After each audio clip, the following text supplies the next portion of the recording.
Hey, we're live. We are here to talk Trek on StarTrekkin.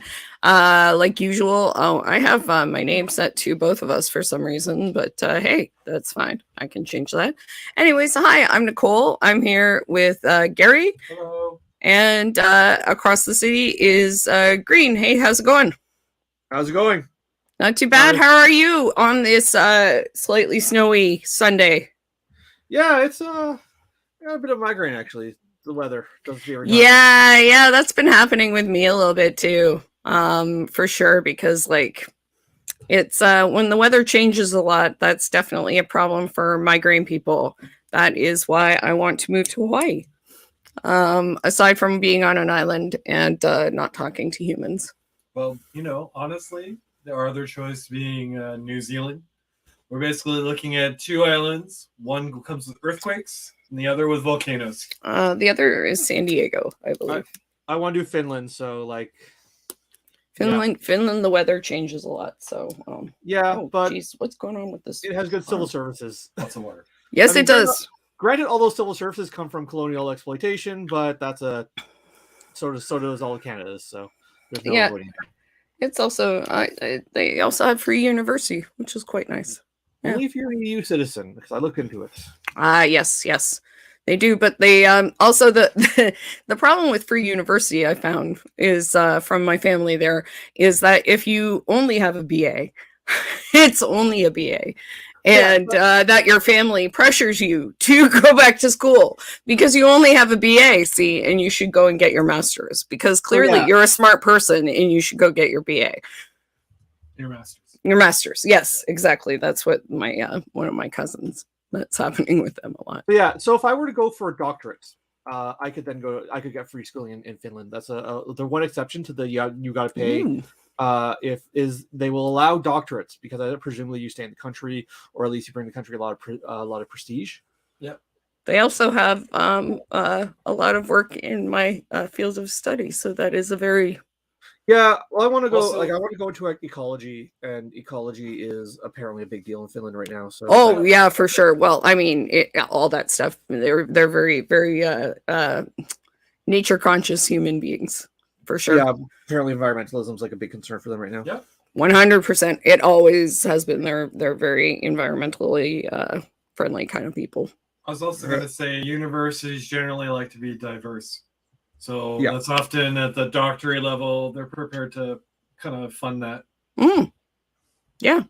No, it's a great place if you ever decide to go. I know tons of people in Finland, aside from my family too. And Helsinki's a great city. And you know what? Being north when the sun is up in the summer is a real freaking trip. I got to tell you, it's pretty amazing. Being from Saskatchewan, I know what that. Oh yeah. It's pretty amazing. I wondered if you experienced that out there. How is it? Is it 24 hours kind of thing there? No, we weren't quite that far north. That's Yukon. Yeah, no, we did get like 6-hour nights, but not 24-hour. In Finland, it gets to the point where it's like it's never quite dark. Yeah, I mean we do get that in Canada, and I have experienced that, just not in Saskatchewan. Like I've been up to the Yukon.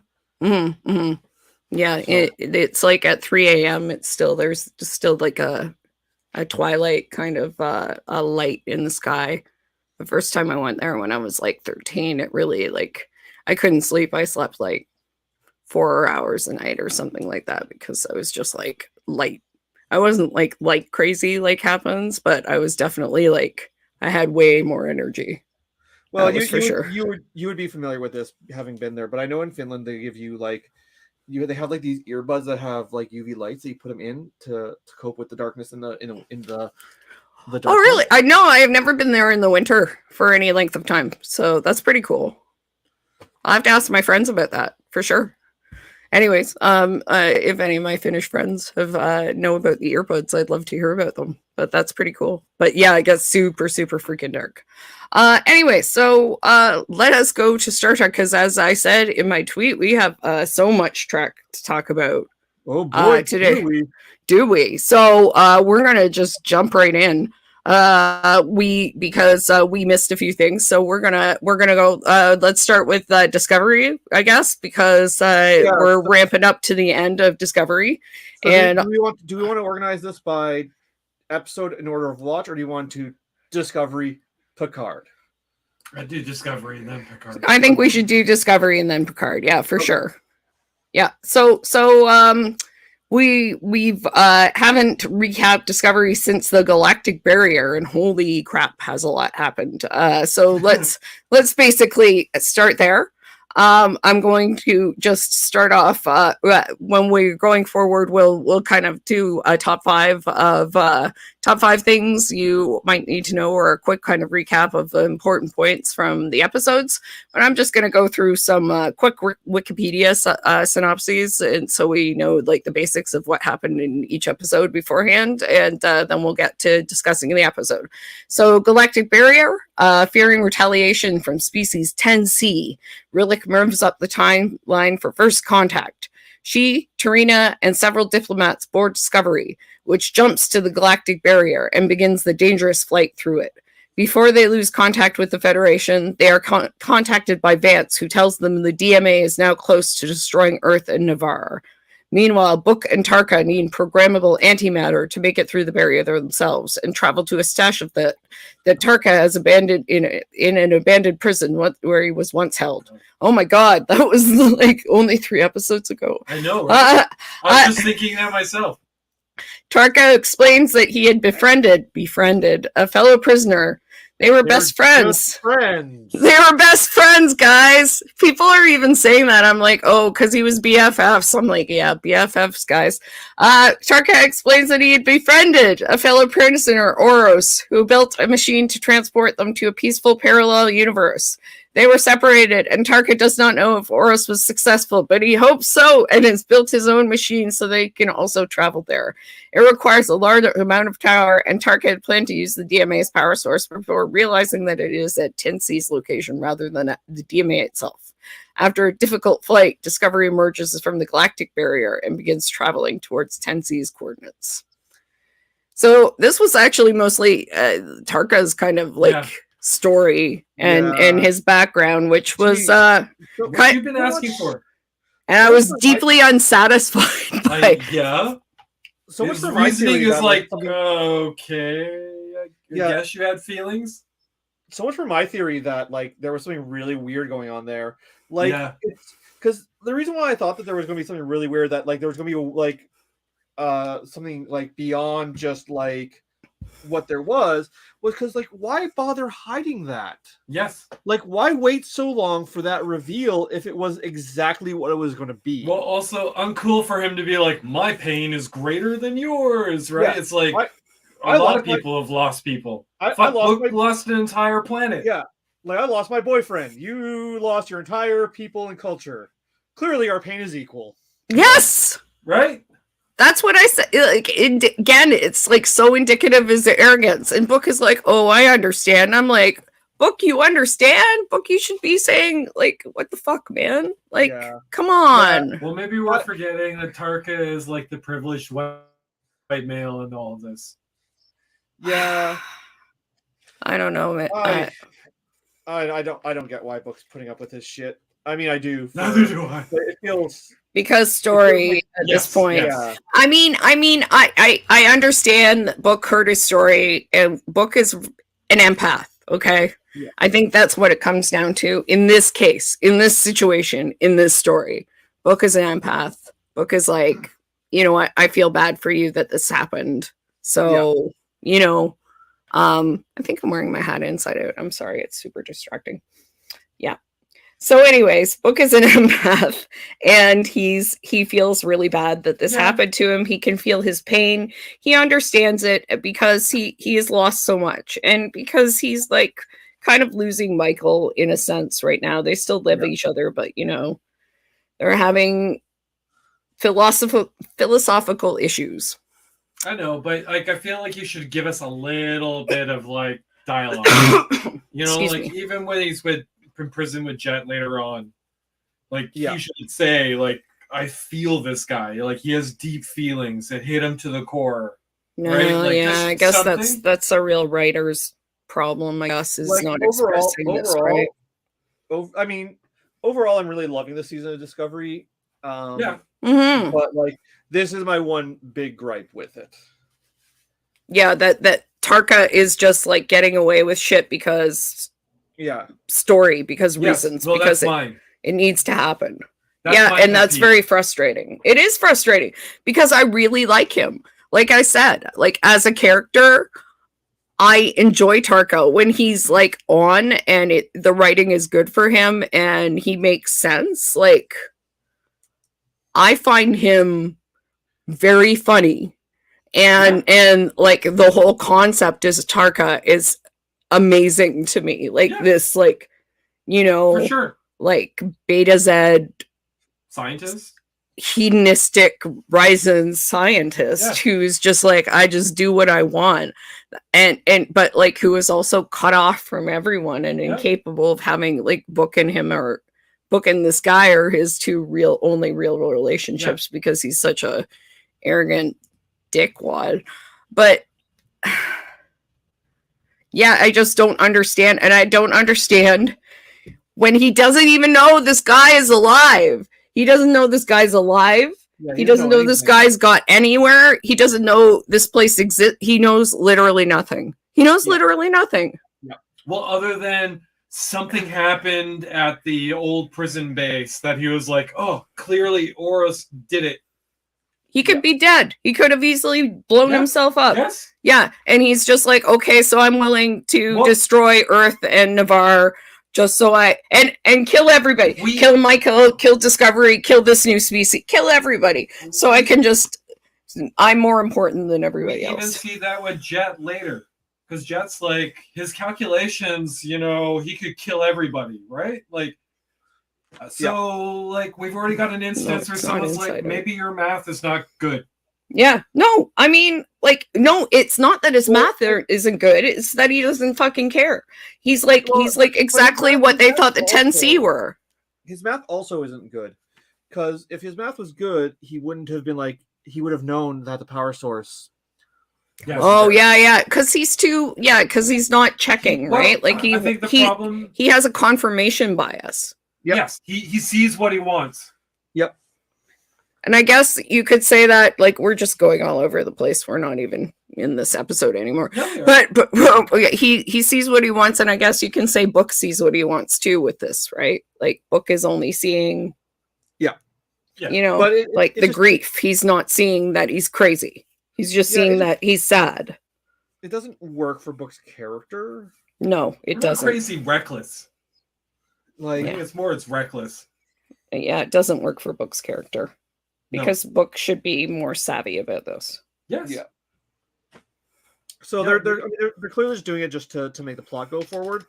Yes. And it's unfortunate because I don't think they need to do that. Like I think he's a compelling enough character that you could get around just with a little bit extra work. You could get around to making Book working with him for as long. Initially, Book working with him made perfect sense, but Book sticking with him for as long as he does not. No. I think it's a great writing challenge, right? Like that relationship and like working with someone like him. Like there's a lot of good things you can kind of mine out of there. Yeah. Mm-hmm.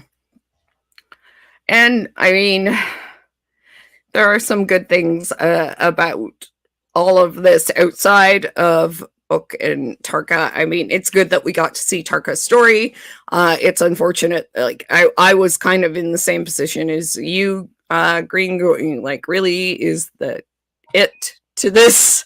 Like, you feel guilty because you sold this guy out, basically, or something like that. Like the guilt's valid. Just why tease it out for as long as they teased it out if it was going to be that straightforward? I just don't understand. Yeah. Mm-hmm. Neither do I, because there was no real payoff to it. There should have been a twist. You're gonna draw it out this long. It should be some sort of like crazy, haha, you weren't expecting this. Yeah, we have nothing from this, really. Like I really thought that, like I said, like I was joking about how his boyfriend's going to turn out to be God. Yeah, or Q. Or Right, what yeah. was it? Or Jason Isaacs. That's what I was hoping for, right? Like just anything. Anything, I keep hoping for Jason Isaacs somewhere. But no, nothing.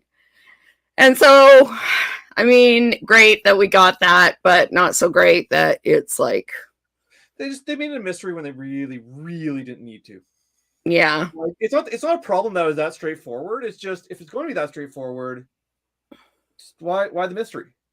I think they just wanted Book and Tarka to have some sort of bonding experience. So Book could be like, I understand where you're coming from and we're friends now. They could have done that earlier, or they could have done it with a slower burn instead of this is a problem Discovery has, period. Discovery likes to save all of his like they did this. I've complained about this before, but they did it with Nyreen, I think that was her name, the cyborg lady, where she had no character, and then we got all of her backdrop. Barium, thank you. She had no character, and then she got a big character background in the same episode she died. Yeah, and like this is just something Discovery likes to do. Is they like to save instead of slowly building relationships up. They like to be like, this relationship is about this episode about this relationship, and that doesn't work for the format they're going for. Like if this was an episodic, obviously that would be the format to go. But if you're doing a serialized story instead of an episodic story, it doesn't really work. I just also don't understand why. I mean, like, having that be Tarka's motivation, cool. But if you need things for Book and Tarka to bond on beyond like a loss or with a loss, like, can't you have like daddy issues or something like that? Because Book has that established and in spades, right? Actually, like, I think your other one is that Tarka was a prisoner. Yeah, right? And yeah. Like, Book cannot abide animals being imprisoned and used. Book was imprisoned too for a short period of time. So I mean, like they can talk about that sort of thing too, and they have, but like just not on a significant level. So they were also both imprisoned by the Emerald Chain specifically. Yeah, exactly. Yeah. And that they have discussed that. They have like bonded on that level. And it's a little frustrating that would not be more of a natural kind of like place to go. Yeah, like their grief and the fact that they were both imprisoned by the Emerald Chain. And they why not say, species with this power, I'm concerned that they would just enslave us the Emerald Chain did. Or discuss the fact that like the species, like why is there no reason to assume the species gives a fuck about like lesser beings? Yeah, because they're so far advanced. Someone Discovery, I think it was it might have been Tig in one of the later episodes, literally says, I mean, it's us versus like, would we care about baboon? Like, I think it was Stamets. Stamets? Okay. Yeah. Yeah, I mean, like it is quite shocking. And I mean, like I think that's what's been shaking Hugh up so badly. Is Hugh got that and heard that sort of thing. Like it was he was speaking with someone and I forget. Saru. He was speaking with Saru, and when Saru said they may just not care. Yeah. And that to Hugh, I think that was just beyond his conception. And he got shook by that and hasn't been able to right himself since then.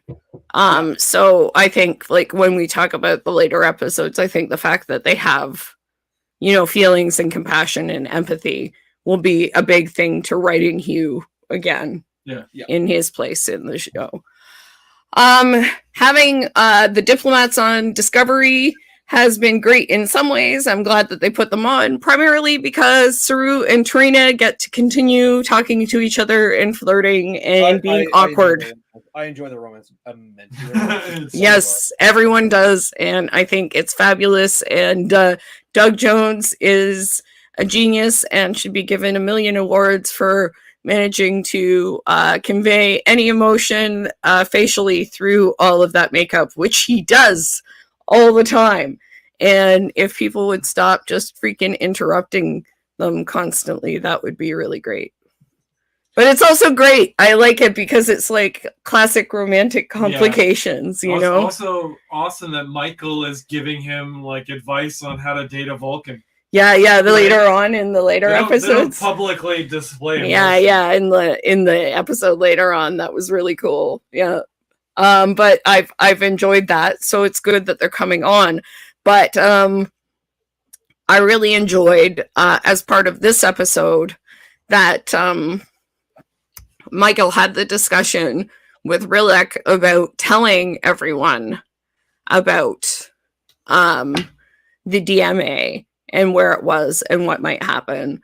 And Michael argued in favor of transparency and ended up, winning out in the end. And I think I said to Gary at the time, like, this is such a Michael Burnham move. Like, she's just like, if I have information and it's important to people, I want to share it because I owe that to my crew. Yeah. And I'm like, I love Michael so much. That's just that's the best leadership. That's just, I love her. Really the writers were a little heavy-handed in that one. Yeah. Sorry, go ahead, RC. Sorry. Phone call. It was a little heavy-handed? Oh, yeah, just because they had all of the crew talking about Earth, and they're like, when we get back to Earth, I'm going to the beach. They talked about it before they found out, but yes, that was a little heavy-handed. Anyway, sorry, RC, what were you going to say? No, I just like what they've done with Michael this season. I particularly like what they've done with her this season. Like, it is interesting comparing and contrast to her this season versus last season, where last season she was like, oh, I don't know if I'm gonna stick with Starfleet. I might just stay with being a courier. And this season she's just like full in on the Starfleet. No, when she made that decision to be captain of the ship, she went full in on it. Yeah. And I think that's great. So I really enjoyed that, and I really enjoyed that she was willing to tell everybody, even though they did that. But yeah, it was a little heavy. Like, everyone had like a special Earth thing that they were going to do. That's right. And they were all like, I'm going to go skiing. I'm going to go surfing in Hawaii. That reminds me of the episode of Lower Decks when everyone was from Hawaii. Exactly. Whenever I'm like, Hawaii again, come on. But then turns out no one was. Only the best place on Earth. It's only the best place on It's only the best place on Earth. That's why everyone wants to go to Hawaii. The Hawaiians must be very sick of this. In fact, I know they are. So they're like, stop coming here. Fucking interstellar visitors. Yeah. So go on. But I mean, Discovery has never been what I would call a subtle show. No, it's not really a subtle show. It wears its heart on its sleeve. Yeah. And it loves science. Them being very heavy-handed there, I think works. It was I was laughing a little at it, but it was also kind of nice because I'm like, that's cool. And also they were all being optimistic about going back, which was interesting because they acknowledged that they might not. And who was it referred to? It was Cronenberg referenced a 3-hour tour. Right. How many people were eager to go on a 3-hour tour? And I'm like, oh dear, that's not a good sign because that's Gilligan's Island. And they never came back from, well, I guess they did eventually, didn't they? Or did they? Yeah? Yeah. I mean, I don't think they're going to go this way, but like season 5 could be redo Voyager with them trying to get back to Earth. Although their ship teleports, so.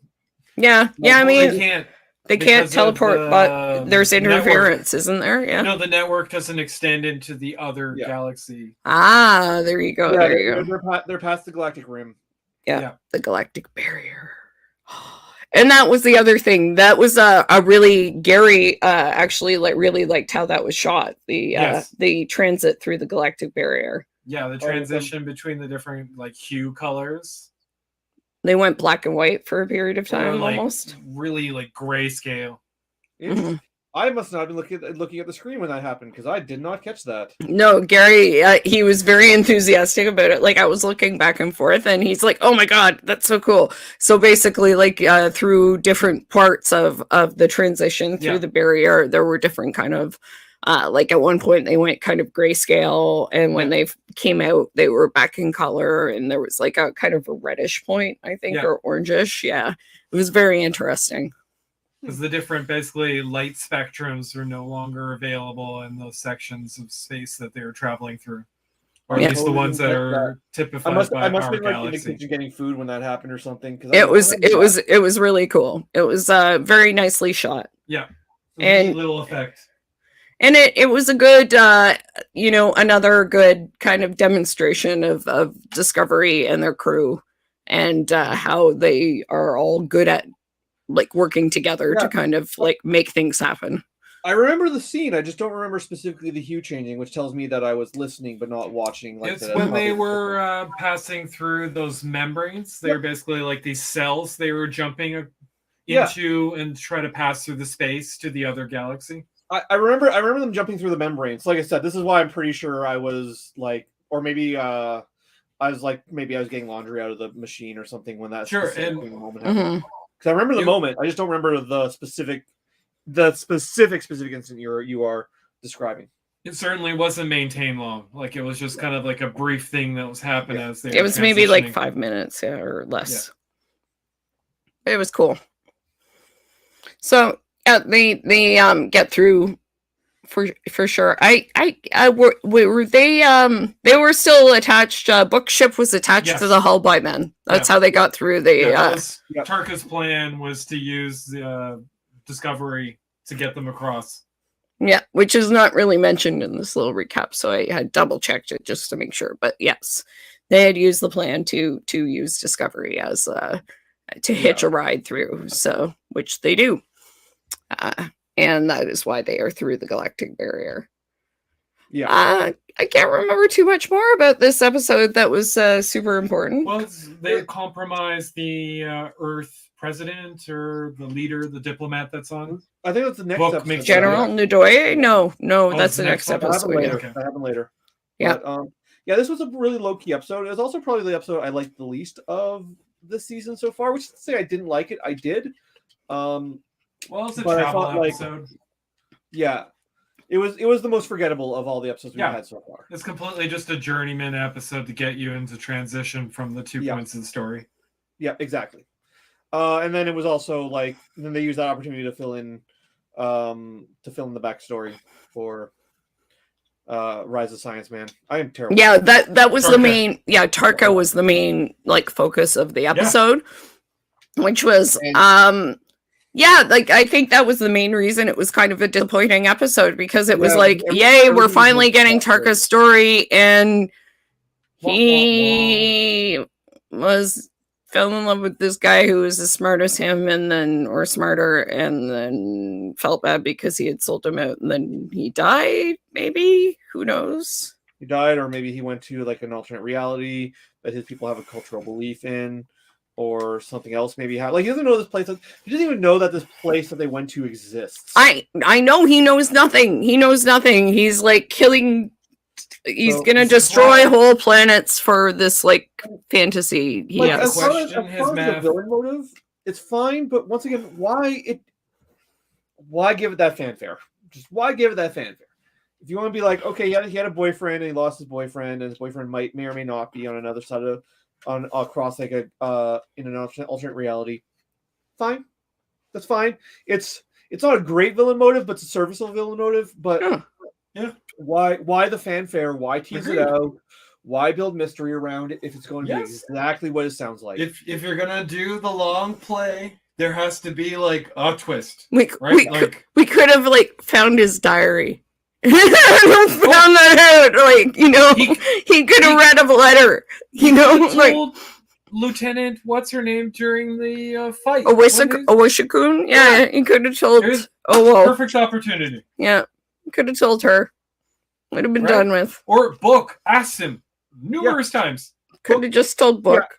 Book asking him Montage, is memory, the one. right? Flashback. Book asking him is the one that really got me. Like, just answer it when Book asks. Don't have him be Yeah. evasive about it. Yeah. No, Oh, well. Quite frankly, caginess.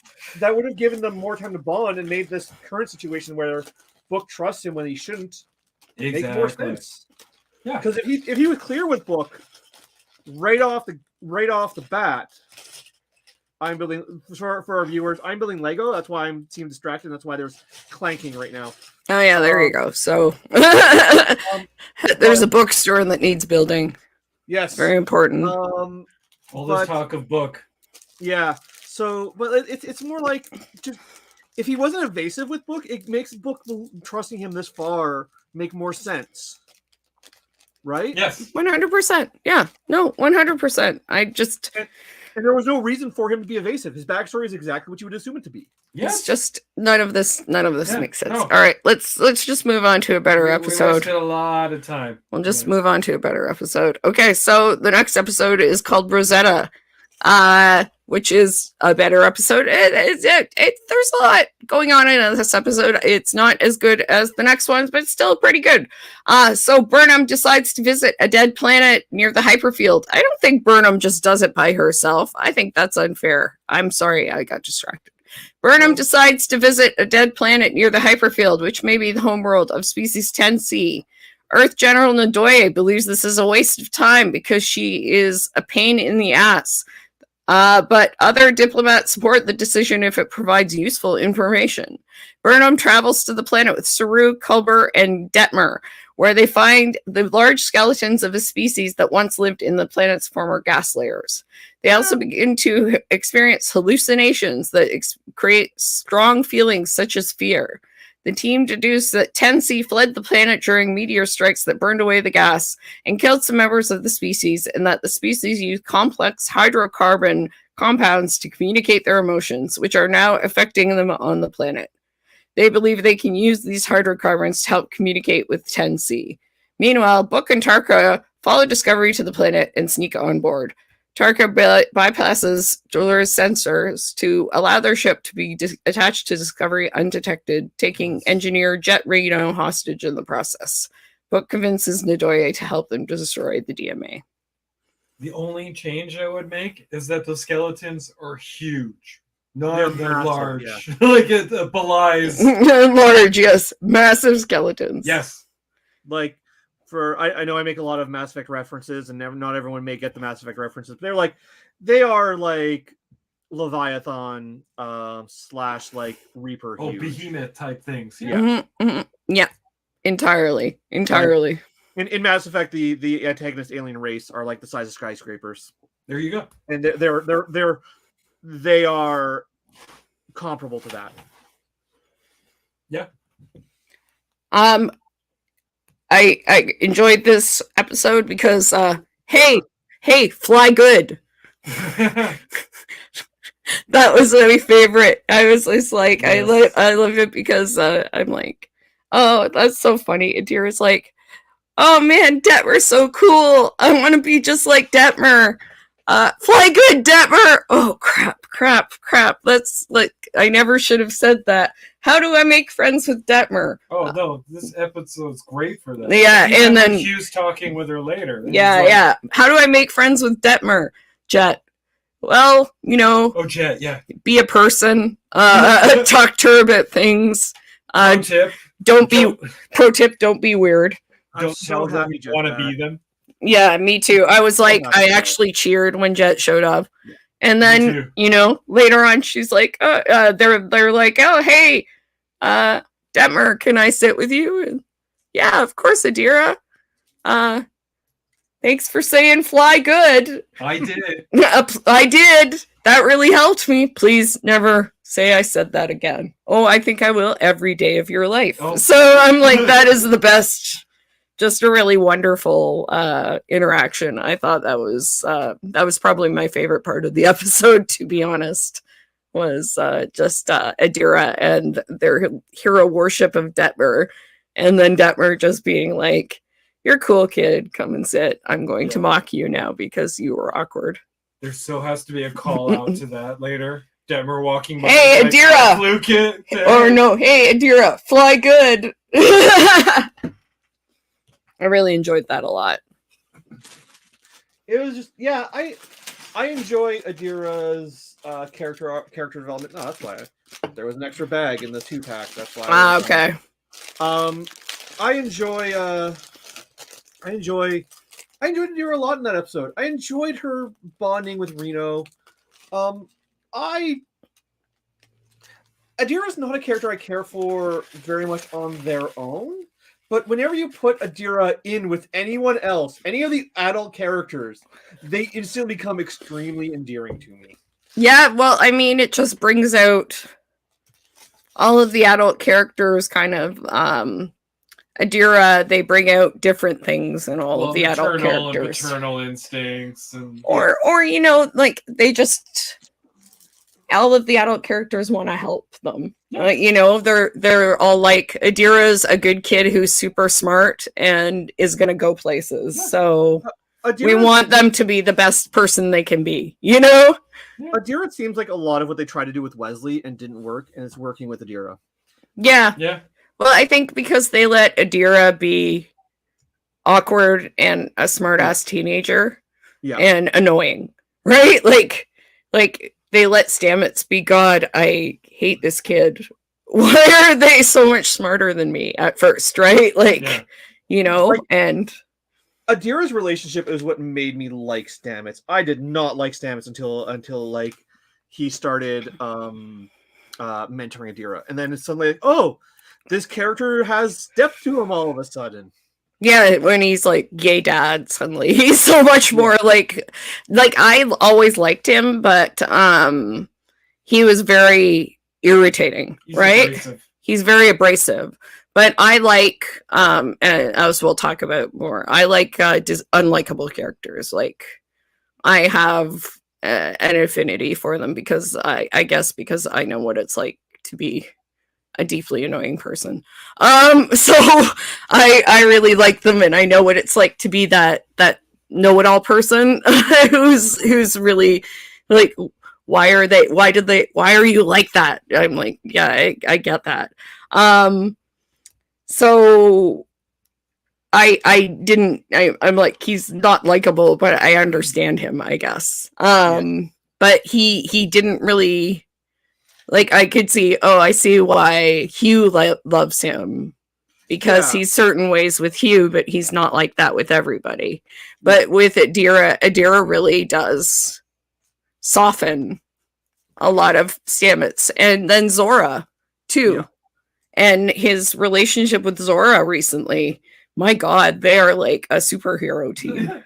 Well, yeah, since he's decided she doesn't need to be erased, right? Yeah, well, since he's accepting, and now that they're working together, they're just like, Zora does everything, man. Like, where would they be without Zora now? There is. I do expect like him at some point to be like, sorry, I almost killed you. Because you're awesome and so helpful and take so much work off my plate, and I'm so much less stressed now. Thank you. I was just scared before. Something I really loved too in this episode, at the end of the episode, was when Burnham, another thing about Michael being such a great captain is recognizing that Hugh is having a hard time. And not only asking to talk to him specifically, but making a Puerto Rican drink for him, which was like specifically from Puerto Rico. Like, I looked it up, and it's this fermented, I forget what it is, but it's a fermented drink from Puerto Rico. And I was like, Michael, you're the nicest person in the world. You know, like, she knew that he needed like something to remind him of home. Yep, she's come a long way from starting an intergalactic war. Yeah, I know, right? She's like almost a diplomat now, guys. Look at that, caring about people and what they need. But yeah, I thought that was really sweet, especially given, like I said, Hugh seems to still be really shaken by this like whole concept of, oh my God, a species could just not care that they're committing genocide. I'm like, Hugh, have you read human history? Yes. Oh, Yeah, what well- else happened in this episode? Huh? What else happened in this episode? This is the episode where they kidnap Jet. Oh They- yeah, and, okay. Which they was, kidnapped like, Jet. disappointing so far. This is the episode where they turn the human ambassador. This is the episode where they Oh, turn the okay. human ambassador, which is somewhat predictable and Very, somewhat very. annoying. Because I thought she came around and this just feels like a backslide in her character, and I just don't know if she's there to do anything but be Yeah. an annoying roadblock. I think she's more like that person who's hedging all their bets. Like, Yeah. it can't but not do that. Yeah, I don't That's what know. I'm She thinking just as seems. I feel bad for the She's just a bit actor. underdeveloped, I think is the. she's a bit That's what I underdeveloped. feel like. I feel bad for the actor because they just seem to be there and complaining about everything Yes. a lot, and that doesn't seem fun. No. Also, but in this episode, they went down to the planet and found Yep. the hydrocarbons, and Yes. what you called. As soon as Gary went into that place where they're like, oh, it's all reinforced. Well, they went into this place and they're all like, it's reinforced. Gary's like, it's probably a nursery. And so I will credit Gary with calling that out right away. Thank you. So I wasn't sure what had happened. I had been like, maybe they left them there. Like maybe this was the planet where maybe it was a prison, like maybe they left them there to die. Maybe these are the people that they left. But no. That was actually so that had occurred to me. I had run through a couple ideas. Nursery was one of them. I'd also been like, oh, this might be like their equivalent of the UN. Mhm. Yeah. Yeah, Gary figured it was a nursery. And so that's pretty sad. Whenever this catastrophe happened, that they couldn't save like all of these children that they had. But that's interesting. It was not only interesting how they found those things that communicate, but it's interesting how long they stay around for. Yeah. That's one thing. And what I also thought was great was I really loved how, despite the fact that they were all being affected by this fear hydrocarbon, they all worked to try and figure it out. It was another great Star Trek moment where, in a lot of shows, they would be like pulling out phasers and shooting each other. Right. They're all like, okay, we're being affected by this. This is how it spread. What did we all do that Detmer didn't do? Yeah. Things like that. And I'm like, I freaking love this show when they do this, it was right? A great little like science huddle investigation, right? And they just refuse to be like, the only thing I was frustrated with was like Saru not telling them at first. And I'm like, tell them, Saru, tell them. With Saru, I understand it with him though. And like because he had that background where like this is something that used to just happen to him. And then he thought he was past it. And so I understand like the level of embarrassment he experienced from that. It was I can see it being like a shame thing. Like I can't go back to that, right? Yeah. So that's understandable, but I was just a little bit like, you can tell them. So I think that's where it came from. Like, these are the people that you can trust. But he did come around eventually, and that helped. So, but also, going back to the whole trauma thing that we've said has been a thread a few times, that's why they said that Detmer was able to deal with it, right? That Detmer didn't freak out when everyone else was freaking out, and she was calm, she said, because she's been dealing with a lot of those things, right? Well, she went to therapy, and she said, because I've dealt with this sort of thing like before. Yeah. And then what made me really sad, and I'm like, Michael, hug Detmer for God's sake, was that, they all felt the love, that like mother's love, hydrocarbon, and Detmer said she never felt that. And I was like, oh my God, Michael, just give Detmer a hug. I know it's unprofessional, but this woman is sad. But no one did. Detmer needed a hug. Hugh at the very least. Yeah, Hugh should have given Detmer a hug. I'm actually surprised Saru didn't. Yeah, Saru could have given her a hug. But Saru said something very kind. which was beautiful. Saru is like, I keep saying this, Saru always says the perfect thing to say. He's really wonderful at that. He fits the role of diplomat extremely well. Like I For said, I was sure. angry when the season started because I was like, oh, they're sidelining Saru by taking away his captainship again. But they've really found him a role that he is really, really well suited to. He is, and just his compassion and thoughtfulness as a character is very impressive. And he said just some really beautiful things to people throughout the seasons. Yeah. Especially this season, I thought. Yeah, no, he's been really well. I've overall loved this season, and like their character writing has been top notch. When it makes sense, yes. I mean, God Discovery damn has it. always been when it makes sense. Which it usually does. Like notwithstanding the sort of the book, we have him get along with this guy because we kind of need him to move the plot forward stuff. Discovery has always had good character writing. It, for whatever other flaws, it is always right from day one had good character writing. I was a huge apologist for right from season one. I felt that like Saru, Tilly, and Michael were like my favorite Star Trek trilogy character. Or Trinity, not trilogy. Oh, Trinity. Yeah, no, that makes sense. So,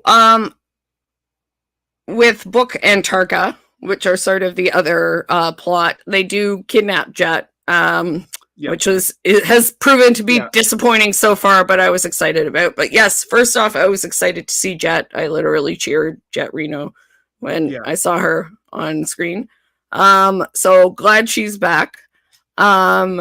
Why kidnap? I was like, Tarka, if you kill Jet, I will murder you. But thankfully, I just kidnapped. I think it's supposed to hint that Tarka isn't an irredeemable douchebag. I think he's also a coward. It's hard to consider him not irredeemable when okay, so you didn't kill this one random woman. Good for you. You're still destroying 2 entire planets. He can't. He's a coward. He can't kill people to their face. He can only like kill people by blowing up a DMA. Yeah, he can abstract it, but he can't. Yeah. So I mean, one thing, Tarka can bypass Zora's sensors. So that's pretty impressive. But we knew he was smart anyway. 2, is it a little creepy that he was just watching people talk all the time for no apparent reason? Yeah, but I think it's meant to be like it fits in with his manipulator, sort of like. He's a manipulator. That's and his sad, lonely, Tarka-ness.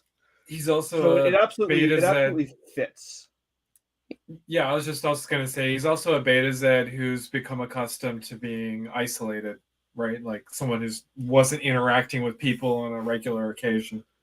So you think he's like sort of feels isolated from people and feels like he needs to watch people to be around them or something? Yeah, like he can't be with them. That's the closest he can get. Is kind of like closest to interaction he can get. Yeah. Well, really, do you think Beta Z need to be around people though? Well, they're empaths, right? Do empaths need feelings though? I don't know. Maybe they're used to them after a while, but it might be, a relief not to feel them. Well, I don't know. It's what you were exposed to, right? Think about like who's in a green chain prison or emerald chain prison. I guess it depends. Like maybe there's introvert and extrovert empaths, like the ones that get energy from people's emotions and ones that like are drained by people's emotions. It'd be interesting. I guess there's just no way to know because it's not like they've made this stuff up or anything like that. It's not like they have all theories about this sort of thing. In any case, Anne Book goes and convinces Nadoye to help them destroy the DMA, which, I mean, is a fine conversation. It makes a certain amount of sense at the time, I suppose, because,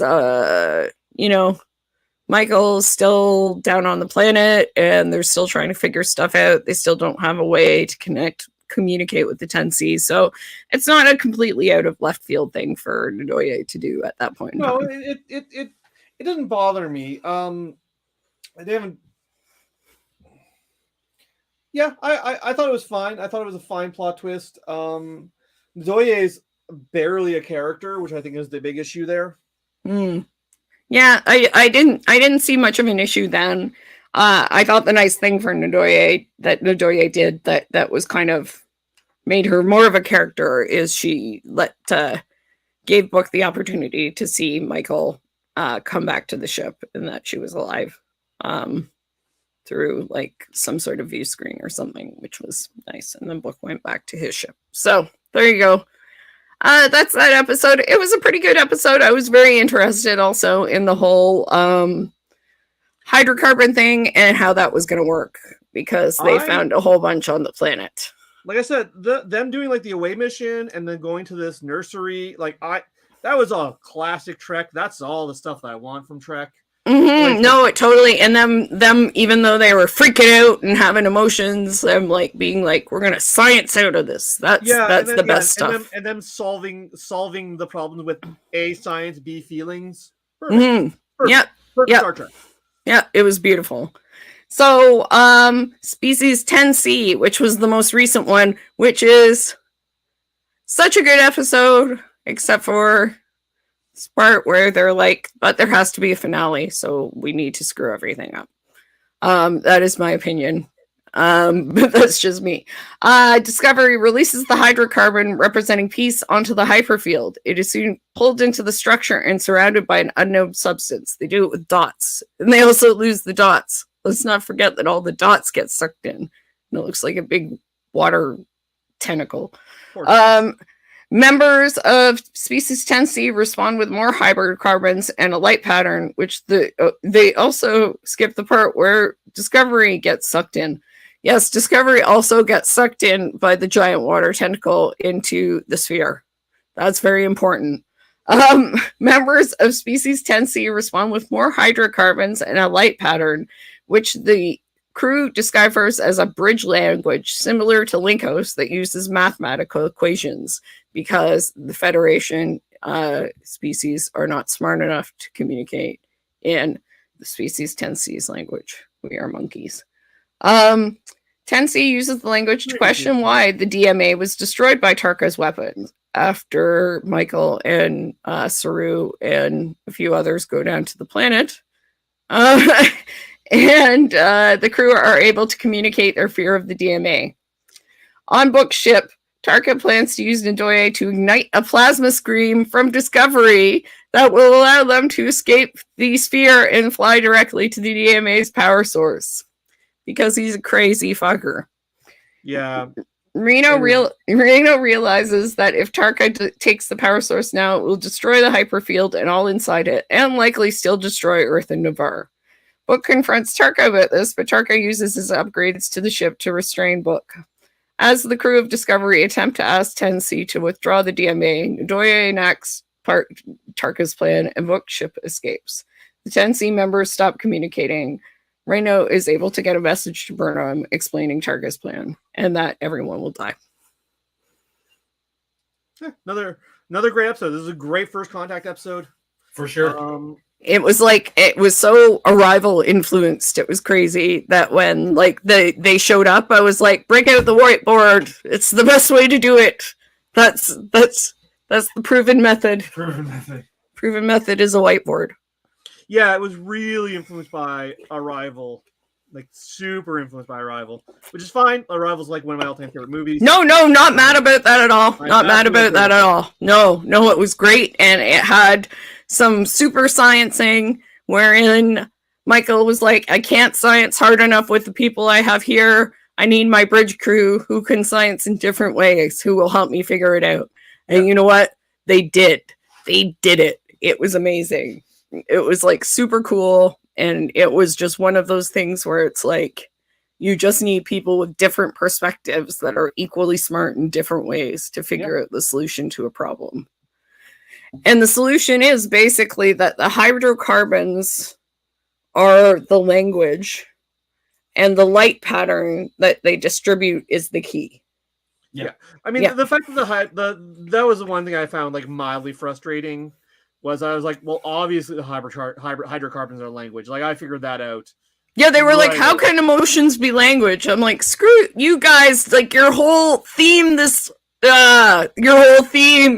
whole season has been about connection between people and emotion being connection. And then you're like, how can emotions be language? You know, that was a little heavy-handed. But, you know, it was cool. It was a very cool way of doing it. I liked it a lot. Like, how can you communicate through emotions? I'm like, lots of ways. Yeah, once you got past that into them like actually crunching me, like, okay, how do we figure this out?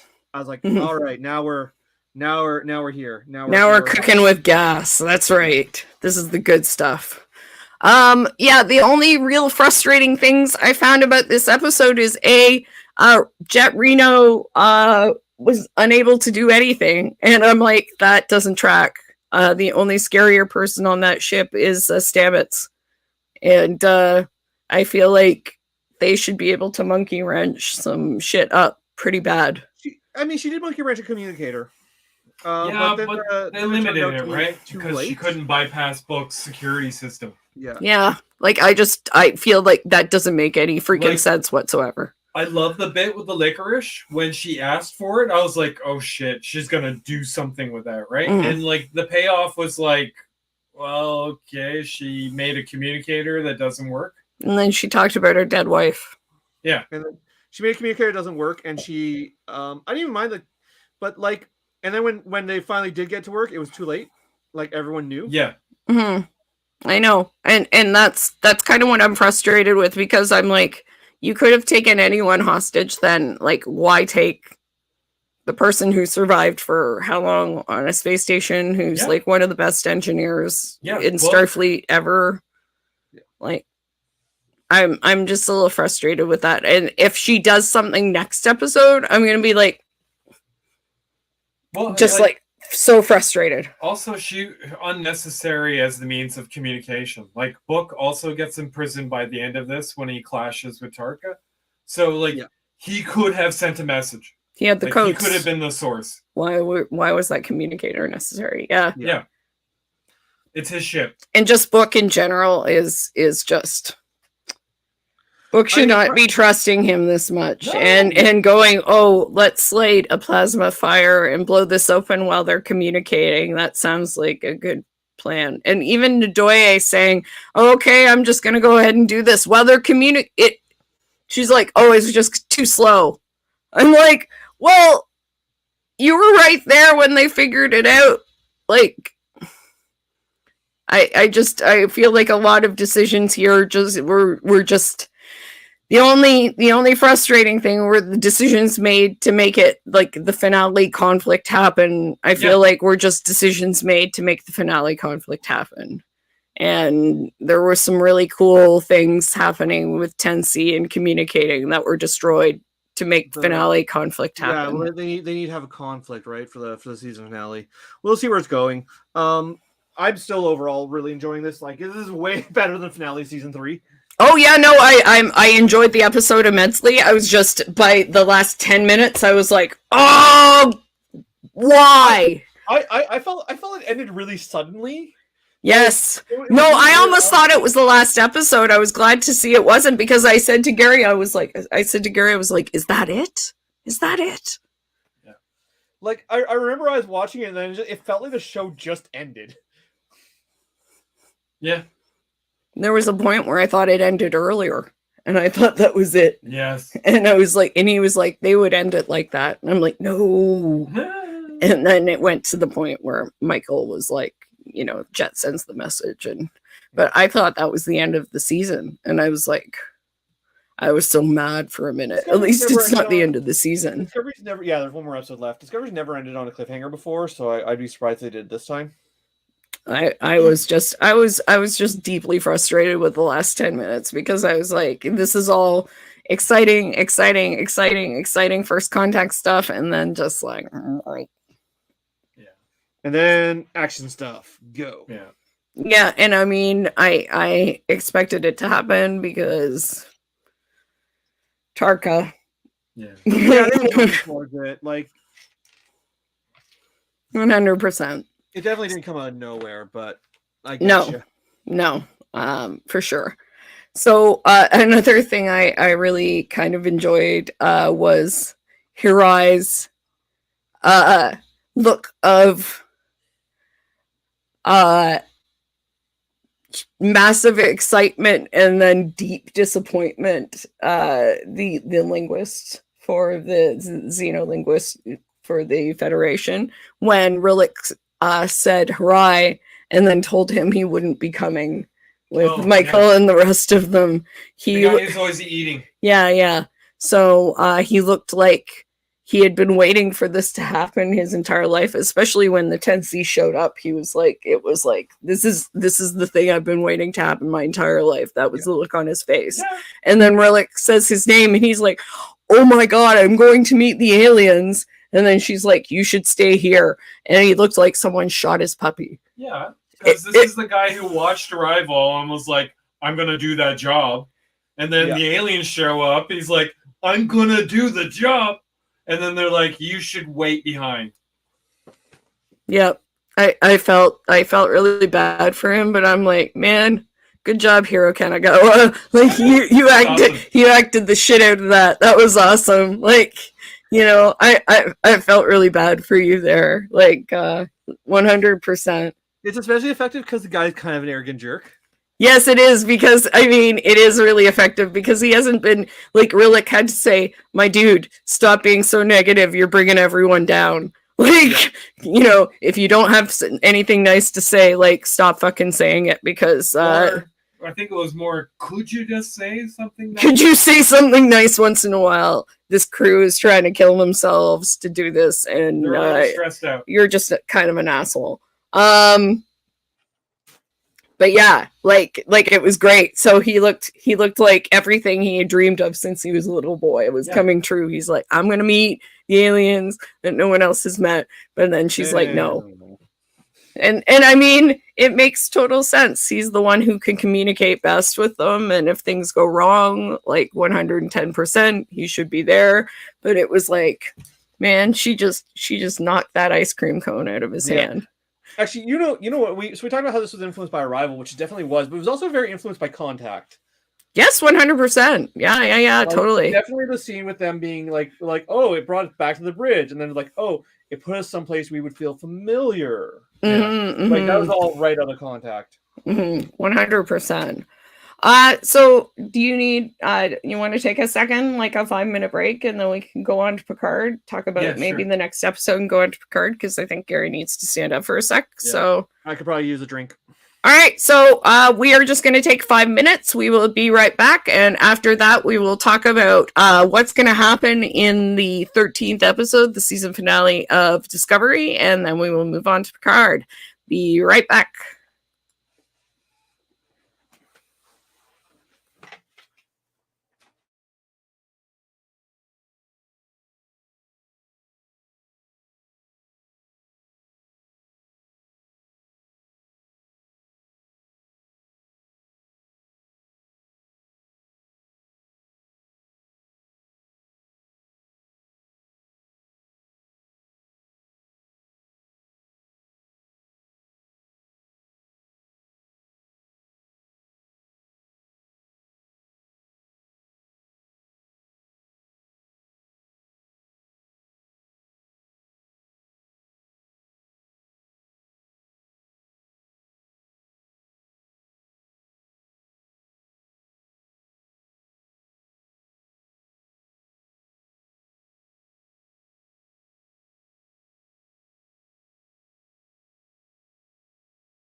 Okay, hello. So, welcome back. Hello. So we will just chat briefly. Let me get the camera to focus on this. Oh, what's that? Is it a It book? is a Lego book Moby Brick. with a Lego piece where the whale would be. Oh my goodness. That is too cute and ridiculous. It is held by this guy who's clearly looking for a date. There's a little flower in a book. Clearly he's going on a date, and that is his gift. Now let's hope that works out for him. I don't know if I give Moby Brick to a date personally, but I don't know. It is a choice in literature. Maybe she's brushing up, or he. We don't know. So he's going for women. Maybe the person he's dating is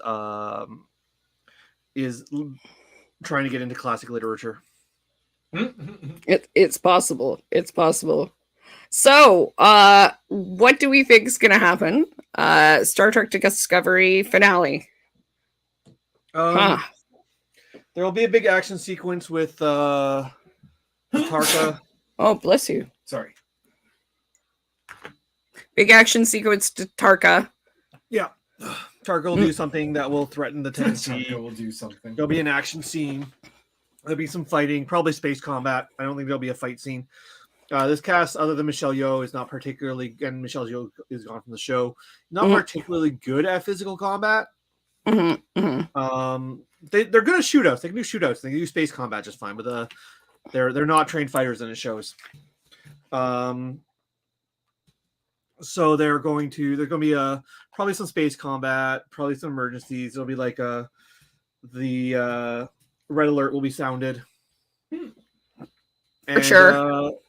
Then they're going to save the day, and the Tennessee may not join the Federation because they're more advanced than the Federation, but peace will be secured. Tennessee will stop the destruction of Earth, and the season will be over with a happy note. I think you're probably correct on that. I think one thing that will probably seal Tarka's fate in this situation is he is not a pilot. And bookship seems particularly complex.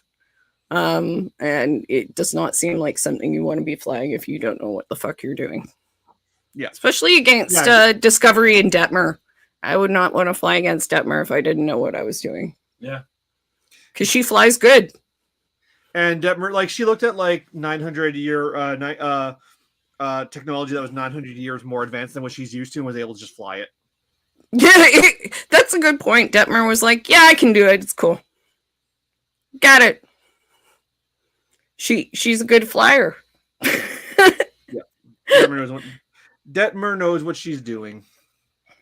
I would like more of Detmer. I would honestly like more of any of them, but I would like more of a lot of the auxiliary crew. Oishikun wears eyeshadow to match her tunic when she's on the bridge. I enjoyed that quite a bit. Oishikun and her eyeshadow is fabulous. It's always very very highly pigmented. I enjoy it a lot. Detmer and Oishikun is like the big ship right now. A lot of people are shipping them. I'm sure it is. I don't care whether they're friends or together. I just really like them backing each other up. That's the main thing I care about. Yeah. As long as they have each other's backs, that's the main thing I give a shit about. Which is what I really enjoy about their relationship is they're just always like, you're the best. No, you're the best. No, you're the best. You can do it. And that's honestly what I like about Discovery in general is they're just much like the turning red behind the scenes thing. It's like just a compliments festival. So I've been talking to a lot of people from our old LARP scene about Star Trek because I post about it a lot on Facebook. Mm-hmm. And it's the only thing I ever talk to these people about. But one of our old mutuals was talking about how they don't like how dark Discovery is, and I'm just like, are we? I think I watching saw the that same comment. show? I can't remember who made it, but I was very surprised because I'm like, I remember who made it. I just don't want to name them on a. no, that's okay. I'm just like to myself, I can't remember. Yeah. But like, it's just like, are we watching the same show? Like, I'll give them previous seasons of Discovery. Even season 3 was pretty dark, but this season has been like super optimistic. Yeah, season Like- 1 with super evil Captain Guy. Yeah, I mean, yeah, for like- sure. Yeah. Like, obviously, it's dark in the sense that it has like some serious stakes. But like the whole point of being like, no, we can solve this we can solve this like world-ending crisis with diplomacy. That's like, how do you get more optimistic than that? Yeah. Michael the whole time has been like, no, we will not shoot these people. We Yeah. will not shoot these species. We will communicate with them because that is Starfleet, motherfuckers. Yeah. That is what we do. We communicate and we use diplomacy. We do not kill. I would also say like the dark show is Picard. If you're gonna look at anything and you're gonna call it dark, it's that one.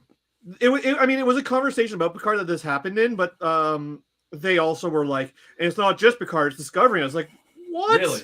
Discovery is so like, everything can be great, guys. They're like, the Federation is terrible and has hidden off and no longer talks to everyone. It's like Discovery shows up and it's like, you guys should be the Federation again and be awesome and help everyone. And they're like, you know what, Michael and Discovery, you're right. We should help everyone because you're just so good and amazing that we just are overwhelmed with your goodness. We can't distrust anymore. We Like, just love you.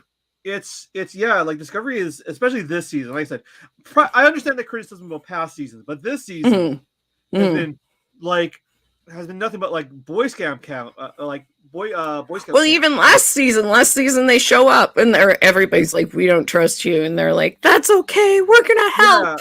You know, like, and then they're like, and then this season Vance is like, I trust you, Michael. You're my best captain. Go on secret missions. I trust you to do what's right. You know, It's like, come on, guys. So, I mean, obviously, everything's going to work out for the best in the end. Something's going to happen to Tarka. I don't know what. We'll figure it out. I don't think he's going to die. No, I don't think. I think that would be too easy. I wonder if Really? I wonder if he'll get a happy ending. Like, I wonder if we'll find out what happened to his boyfriend. No, I feel like he might just explode, right? Like he's gonna do I'm gonna teleport to the other dimension and it's gonna die. I would love a Twilight Zone ending for him where he gets to the other dimension and there's like, that guy isn't there and there's nothing there. He's just by himself or something like that. Wasteland. Yeah, well, even if it's perfectly peaceful, but there's no one else there or something, right? Or if like, maybe they'll do the scene where he like half transports and then he gets confirmation that his boyfriend is on the other side and then he dies before the transport's completed. Yeah, just something, but even just like that whole like all the time in the world ending where that guy breaks his glasses when he's got all the books, that sort of thing, right? Like, I would love that kind of Pyrrhic. Yeah, I would love that Pyrrhic victory. You know what I mean? But we'll see. Like a bookcase. Yep. Oh, so cute. Speaking of book, my prediction for him is jail. Oh, really? I think he'll be put under. I think he'll be put under house arrest on discovery. Probably. Well, we'll end with him being thrown in the break, right? Like it'll be Michael is disappointed. What is the future hold for their relationship? Yeah, that's the interesting question, really. I mean, like, can you get over your boyfriend helping out a guy who set your ship on plasma fire and fucked up your, communication first contact situation? And other than trusting Tarka when he very clearly shouldn't have, Book's motivations are very sympathetic. Well, so I think I can see the Federation going very lightly on him. But he can't get away with no punishment. Yeah. What were you going to Which is say? why I expect him to be relinquished into Michael's custody. That way they don't write him out of the show. No, what were you going to say, I Gary? don't remember. It doesn't matter. Sorry. I don't remember. Go ahead. Just go ahead. All right. Okay. Well, so yeah, you both thinking that Michael is going to end up having to be Book's jailer and see what happens. See what happens there with that. Yeah. Like, he's too good a character for them to write out. I'm certain they won't write him out. He's too central. Well, she's gonna have to. I was just gonna say she's gonna have to transport him back to the Federation to stand trial or something, right? They wouldn't do it on the ship. They got the president there. They might. That's a good point. Yeah, that's a good point. They have the president and a number of diplomats that represent a number of planets. So I don't think they will. I'm inclined to agree with you, but they could. Well, I think it really depends on whether they can get past the galactic barrier. I think that's still a question, right? Right. Like, so they might be stuck out there and with the president, which is an interesting sort of.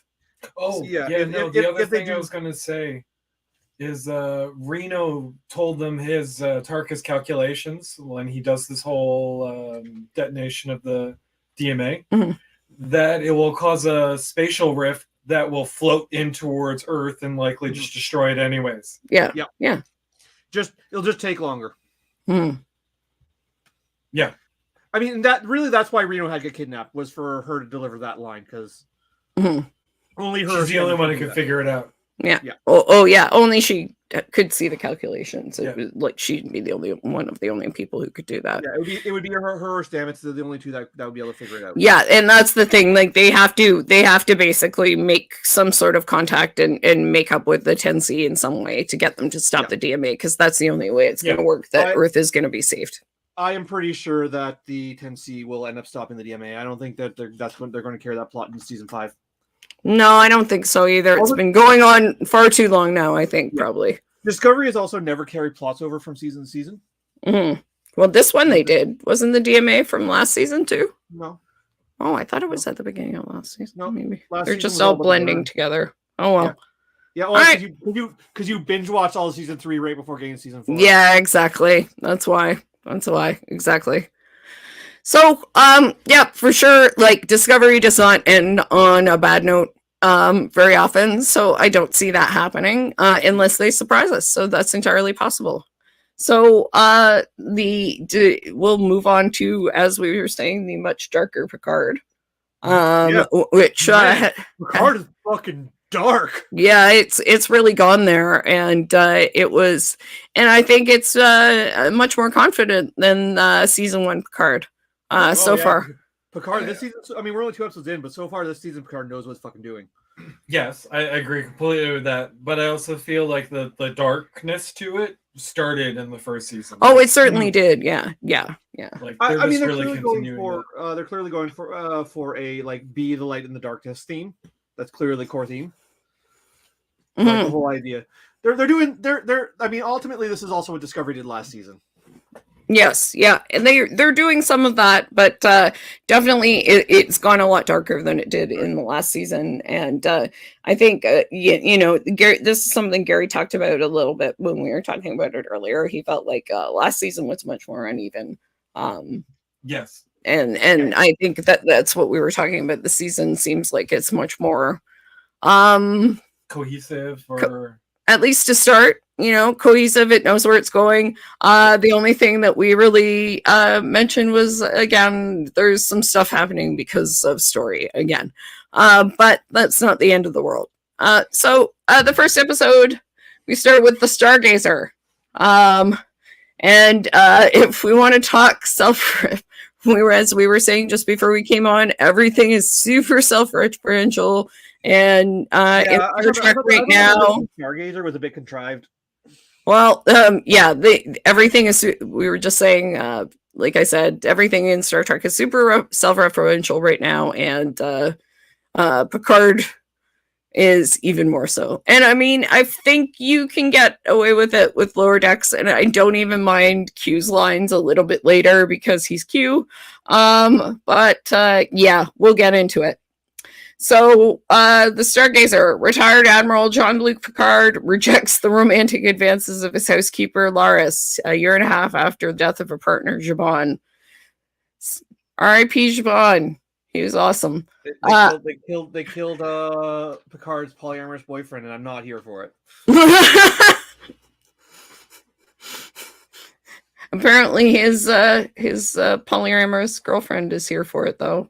After giving a speech to a new class of cadets, including his former ward, Elnor, the Romulan ninja, is in his role of Chancellor of Starfleet Academy. Picard visits his old friend and bartender, Guinan, to talk about his lifelong avoidance of romantic relationships.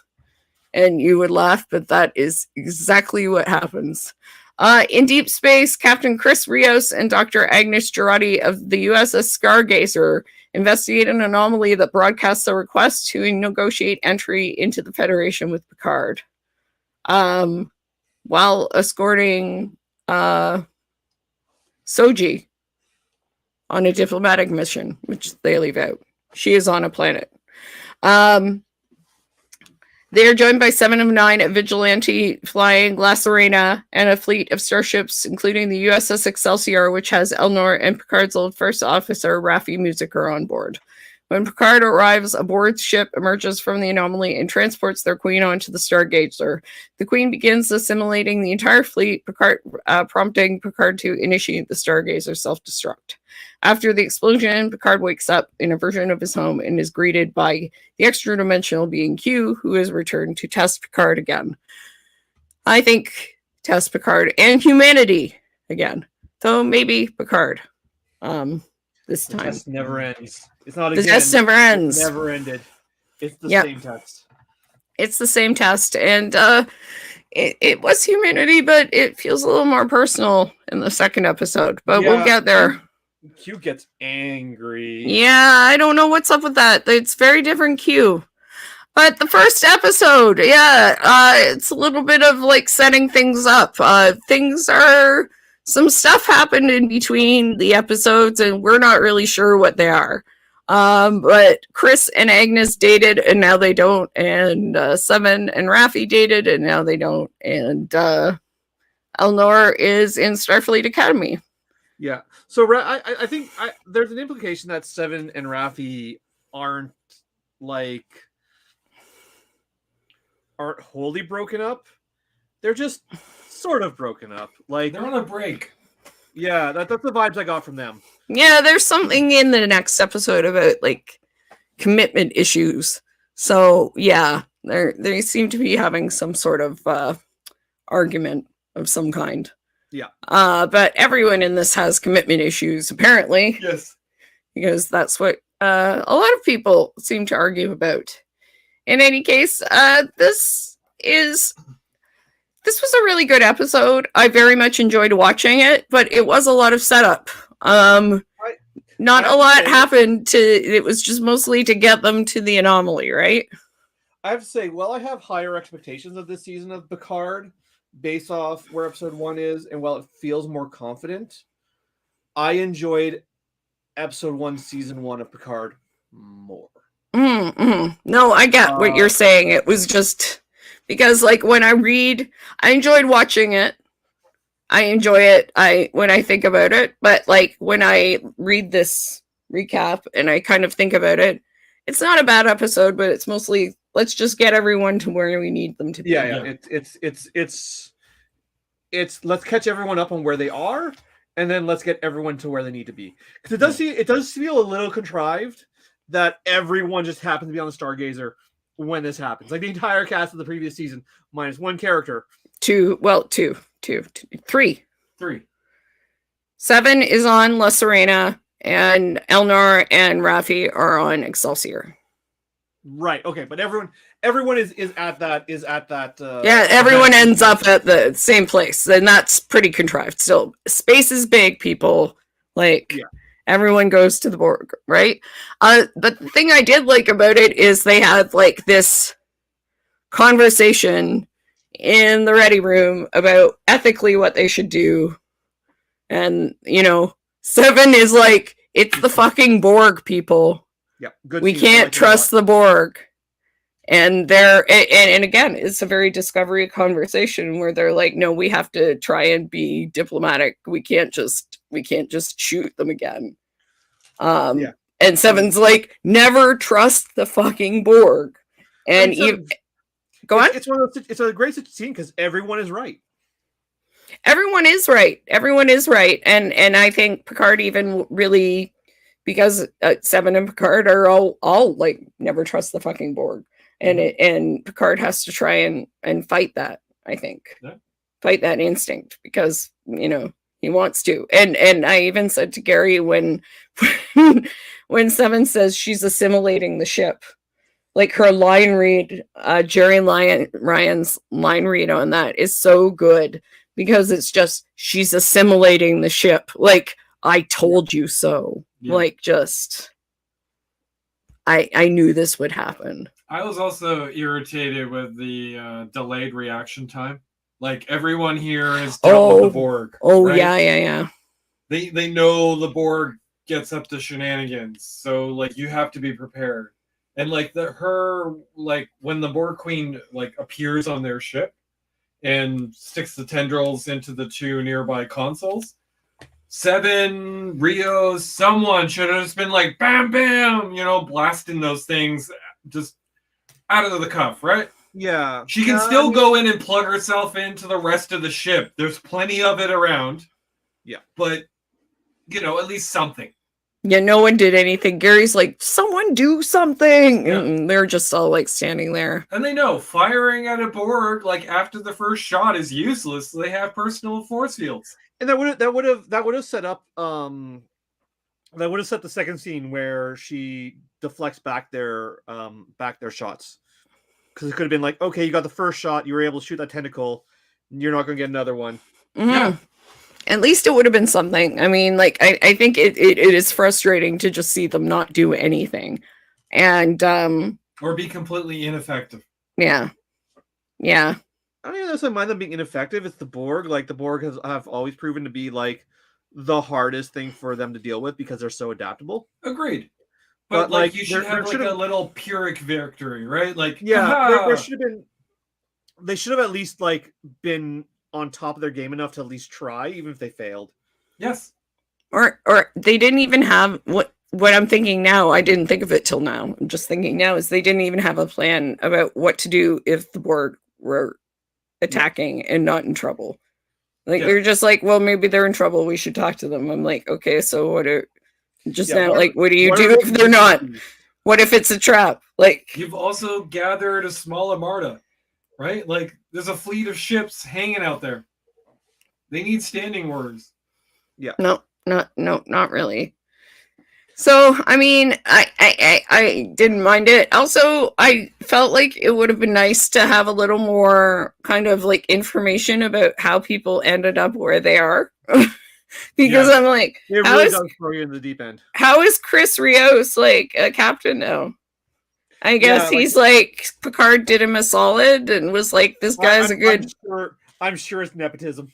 I mean, I'm sure it's nepotism too. I'm sure it's all nepotism, but I'm like, oh, look, Raffi's back in Starfleet. Yeah. And sitting on the stage. What the fuck, really? Raffi and Rios are back in Starfleet with like no consequences. And very high up in Starfleet. I mean, Raffi basically like got booted because she was like because of Picard and she was a conspiracy theorist. But I mean, like, it wasn't like she was, you know, and she was smoking the weed or whatever too much, right? But she wasn't like a bad person. Like, Rios is like a sketchy smuggler dude, isn't he? Like, I don't know. Come on, Agnes is now a diplomat, like visiting the Outer Rings with her.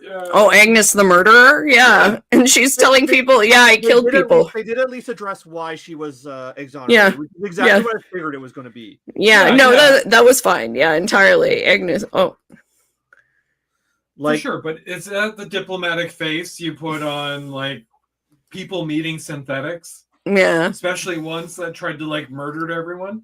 Mm-hmm. No, totally. No, it's just ridiculous. So, like, I don't know. It's Whatever. ridiculous in a very Star Trek-y way, though. Yeah. Yes. Yeah, it's true. But it was just kind of funny in that sense. Like I don't mind Agnes though. A lot of people are annoyed by Agnes. I've seen in like comments and stuff like that. Yeah. I find her freaking hilarious. And again, like I said, Very relatable to me. that's what I said too. I mean, I said that's why I was gonna say I like unlikable characters, and I find her incredibly relatable because yeah, she has a lot of issues. And the unbelonging thing in the second episode was quite relatable too.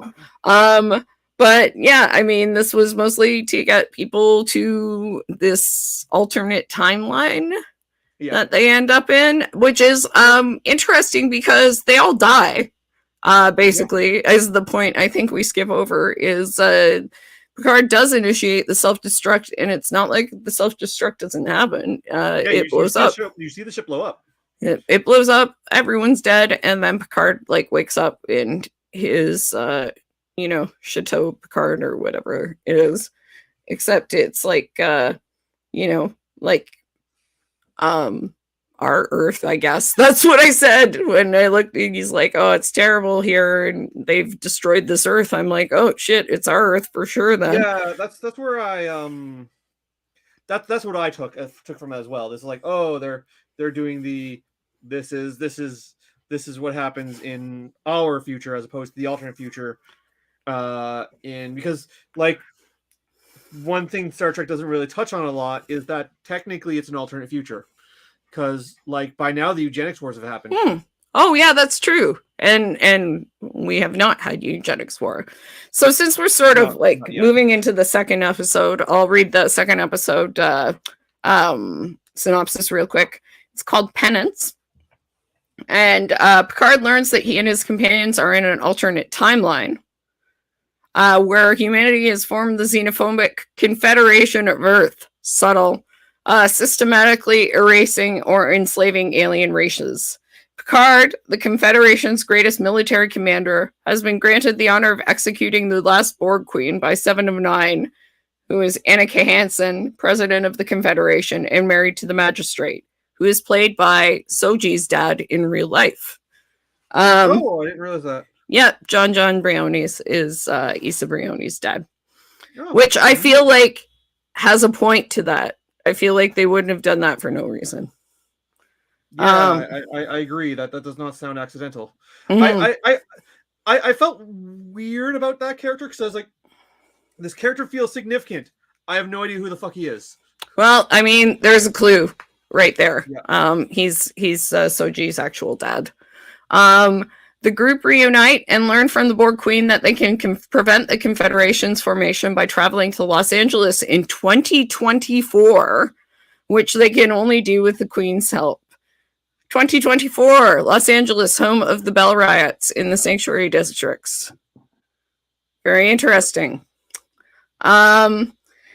Agnes, Raffi, and Elnor take control of communication and transporter systems in Confederation headquarters while Seven and Picard buy time at the public execution.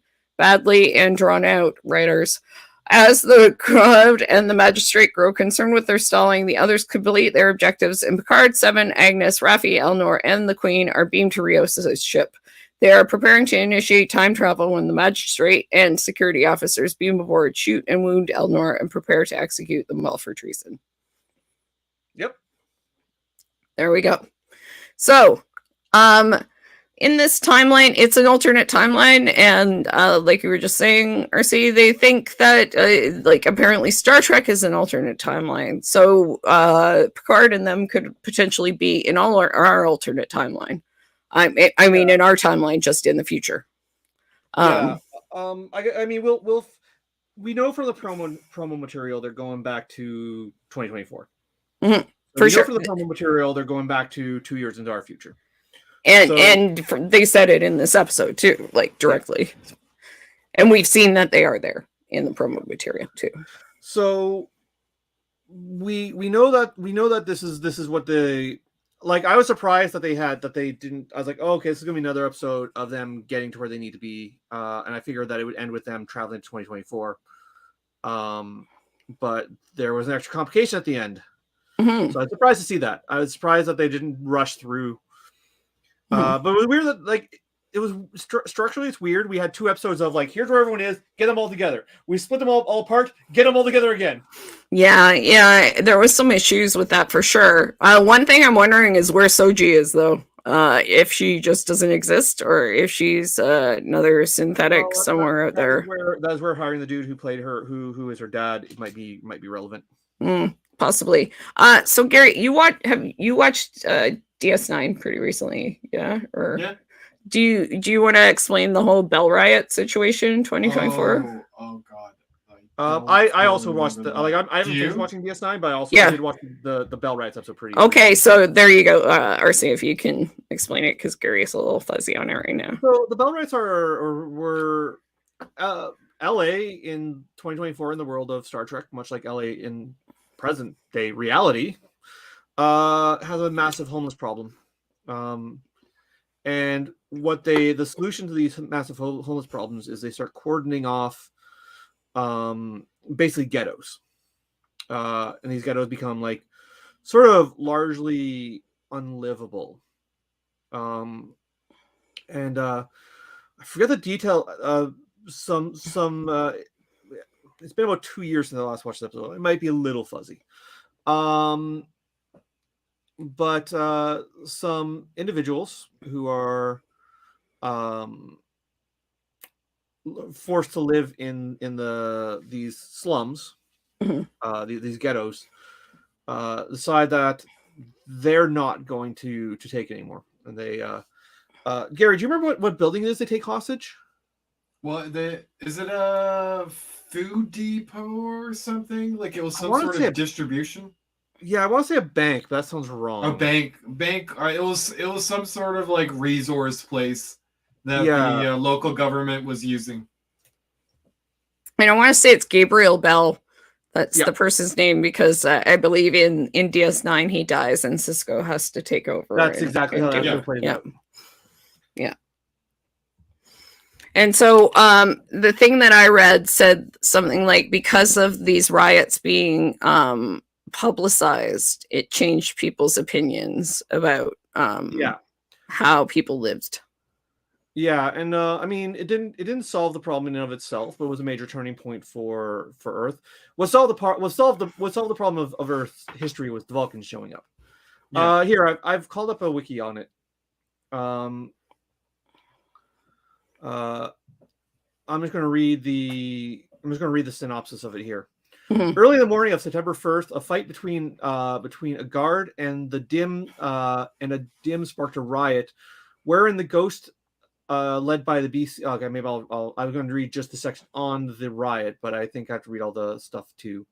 By the 2020s, the American government, reacting to a serious problem of homelessness and unemployment, created a special security district, essentially walled off section of the city grid in most major cities. Unfortunately, while established with the benevolent intent of providing housing and food, as well as prospects for future employment, the sanctuary quickly degenerated into inhuman internment camps for the poor, even though people with criminal records were not allowed inside the sanctuaries.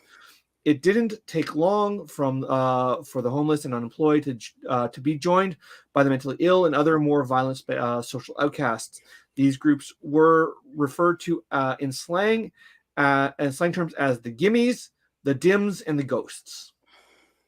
By 2024, 20 square blocks that made up the Sanctuary District had become overcrowded slums, with the record of people inside the sanctuary not uploaded to the planetary computer network, and therefore not accessible to using the an interface.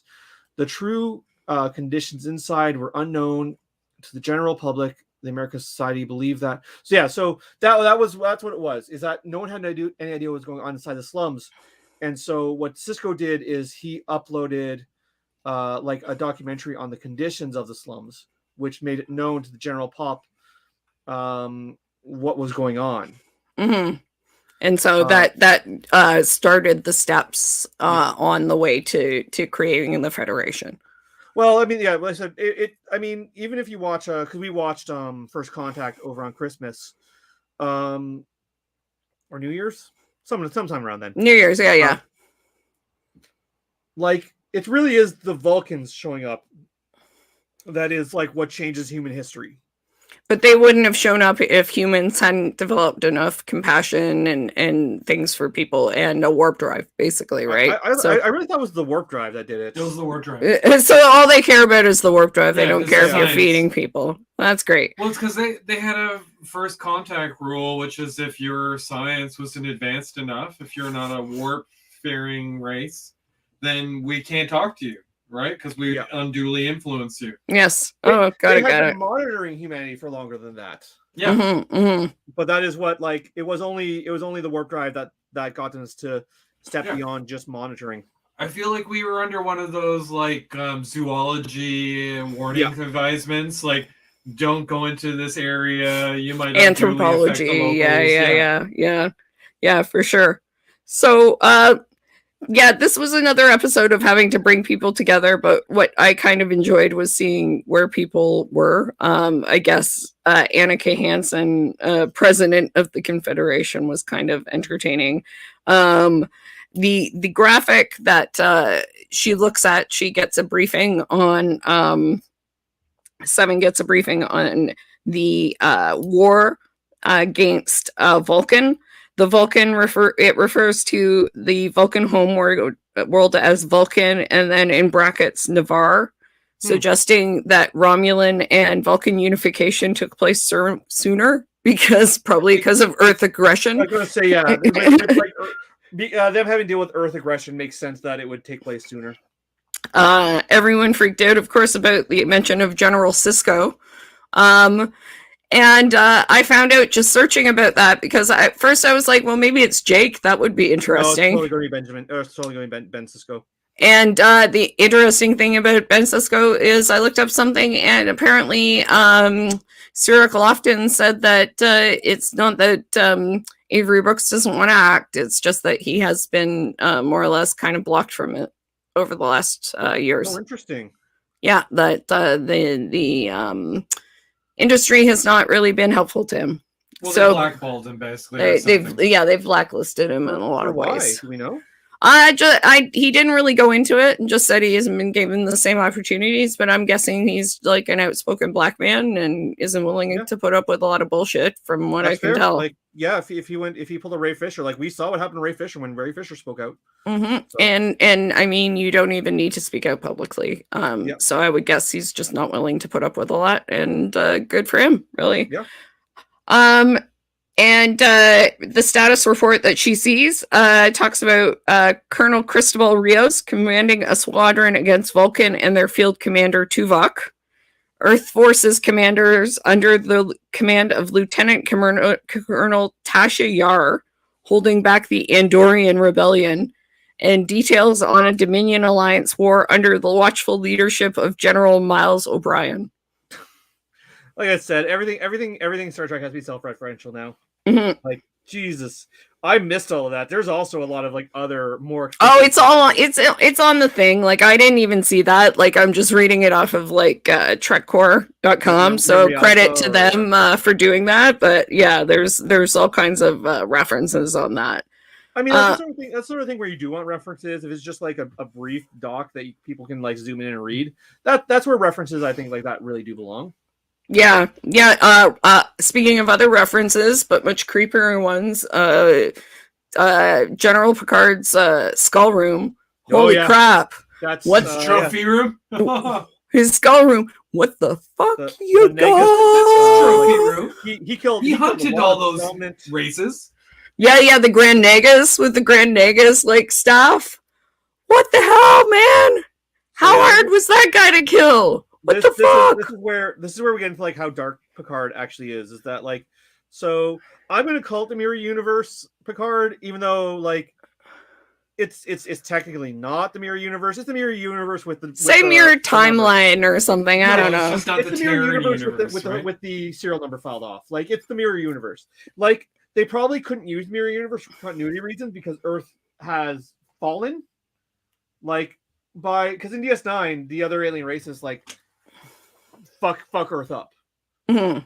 Like they got tired of the fascist bullshit, teamed up and wrecked our shit. So what is the difference? Let's just talk about that for a second. What is the difference between an alternate universe and an alternate timeline? Is there a difference? No. The alternate universe is a dimensional shift, right? Yeah. Like there might and an alternate timeline, is that a different dimension? There might be some continuity wooge that will explain it, but for all intents and purposes on narrative level, they're the same thing. They are exactly the same thing. It's just how they manifest is basically different. Okay. Yeah. Okay. So this is an alternate dimension, but it's just been manifested by a change to the timeline. In the timeline. Exactly. Yeah. Okay. And the change to the timeline is probably has to do with the giant statue, right? So the giant statue that's like good Earth, a safe Earth is a human Earth. That was Brent Spiner saying a safe Earth is a human Earth, right? And so that's probably a statue, and it said the guy saying that is Adam Soong. So it's another Spiner Soong character, and that's probably who they're going back to see in 2024. Makes sense. Is he the Watcher? You know what I would like to be the Watcher? I would like the Watcher to be Wesley Crusher, as Gary suggested. Yeah, I don't think that's going to happen, though. That would be a nice way to bring back Wesley, I think. I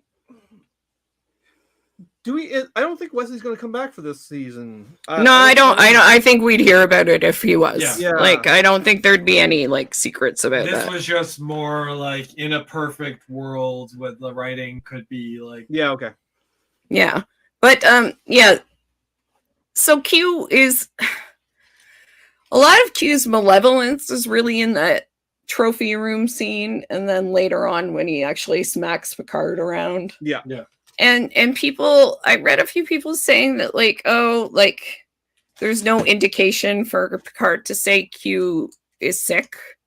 But I'm like, are you watching the same show? Because when has Q smacked people around? Like, when has Q ever been anything but like funny, happy kind of Q? He's like a Loki type character. Well, like the actual Loki type character. Yeah. He's a trickster, right? Yeah. He's not actually angry. Hits him in DS9, he doesn't hit back. Yeah, he's like, Picard never hit me. He's shocked. Yeah. But then he actually hits Picard so hard he's bleeding after saying he's frail and old. Like, I think there is something really wrong with him. And I asked Gary, is there like a sickness with the Q, or do they go senile or something? And he reminded me one of them wanted to die at one point. Yep. There's also a bit in Discovery, which we commented on at the time, where they're like, we haven't heard from the Q continuum in like 700 years. So maybe they're dying. Yeah. Well, I also wondered if the whole temporal anomaly that's occurred might be adversely affecting him. Much like the board queen that we see in this episode, right? Like, she's existing in all of these time frames, and it's like driving her insane because there's been this disruption. Yeah. I think it would only affect him like because he was sick, because he caused it, right? Like, normally these things don't affect him, but it might be because he's sick, right? But I also said, like, we're looking at a possible, what do you call it? We're unreliable narrating. Yeah. Right? Like, we don't know what's affected Q. So he, like, what he said has happened may not be what actually occurred. So, yeah. But I'm really curious about what's happening with him and what's going on, because like aging and frailty are a big theme in this show. Yeah. And it's always been a big thing. And, you know, they even have a reason why Picard's in a synthetic body. It's because Gul Dukat killed him or almost killed him. And so they had to put him in a synthetic body. In the mirror universe. Yeah, in this like timeline. Like Q says the reason you're in the synthetic body is Dukat almost killed him. Huh. And so like I actually asked that, and Gary pointed out that they had said that. And Q is also talking, like he mentioned 2 episode titles in this episode too, which is quite weird. He said, "How very yesterday's Enterprise of you." And then he mentioned "Through a Mirror Darkly" and started quoting poetry, or almost. You're right. So, No, I do remember him saying the Through a Mirror Darkly episode. He also said, when he was concerned about the crew, he's like, "How very yesterday's Enterprise of you." Those jumped out at me, but also I didn't fully recognize the significance of them. Mm-hmm. And that's a weird place. Like, Q's just coming apart in some weird way, and I don't know how. And that bothered some people, but it doesn't bother me. Because he's an extra dimensional being, man. He could exist in a reality where Star Trek is a TV show. Yeah, absolutely. I mean, that's something that made me go on there. I mean, Rick and Morty already exist in that place, so I wouldn't want to see them like chase Rick and Morty's coattails. I mean, I don't think they would necessarily go there so much as like actively acknowledging it, but yeah, I don't mind it being a potentiality. I don't mind it being a suggestion. Yeah, that's fair. I just wouldn't want them to go full Deadpool. Like, I think that'd be a mistake. The funniest thing I've ever seen, potentially, is Agnes trying to explain why everyone is in her lab in this episode. With the Borg Queen. Agnes. That was the best thing Agnes has ever done. And Agnes also potentially making friends with the Borg Queen. Borg Queen says something, "Tell me about it, sister." I'm just like...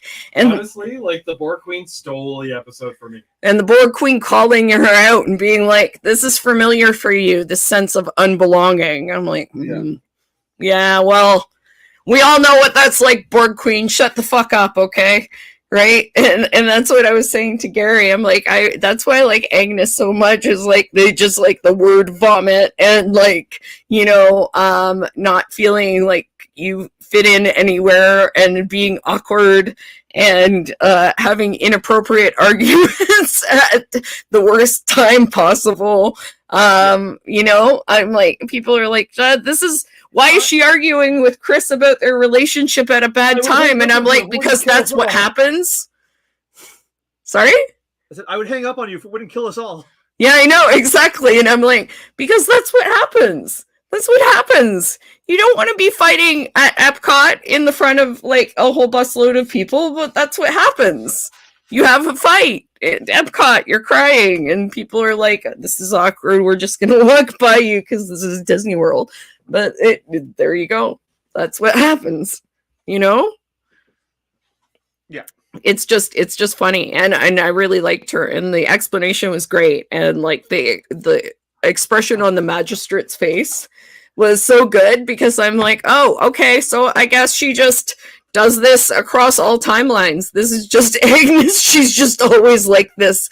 This is because somebody was like, I read a recap where it was like, "Why doesn't he just shoot her?" And I'm like, because she's always like this. She's always like also this. A genius. Yeah, she's also a genius. Yeah, she's their genius. But I'm just like, this is not unusual. She is always like this. Any timeline, any dimension, she does this. So I have to say, the criticism in the recap you read about how they were like so poorly stalled during the execution, like when the Borg Queen's going to be... It was a lot.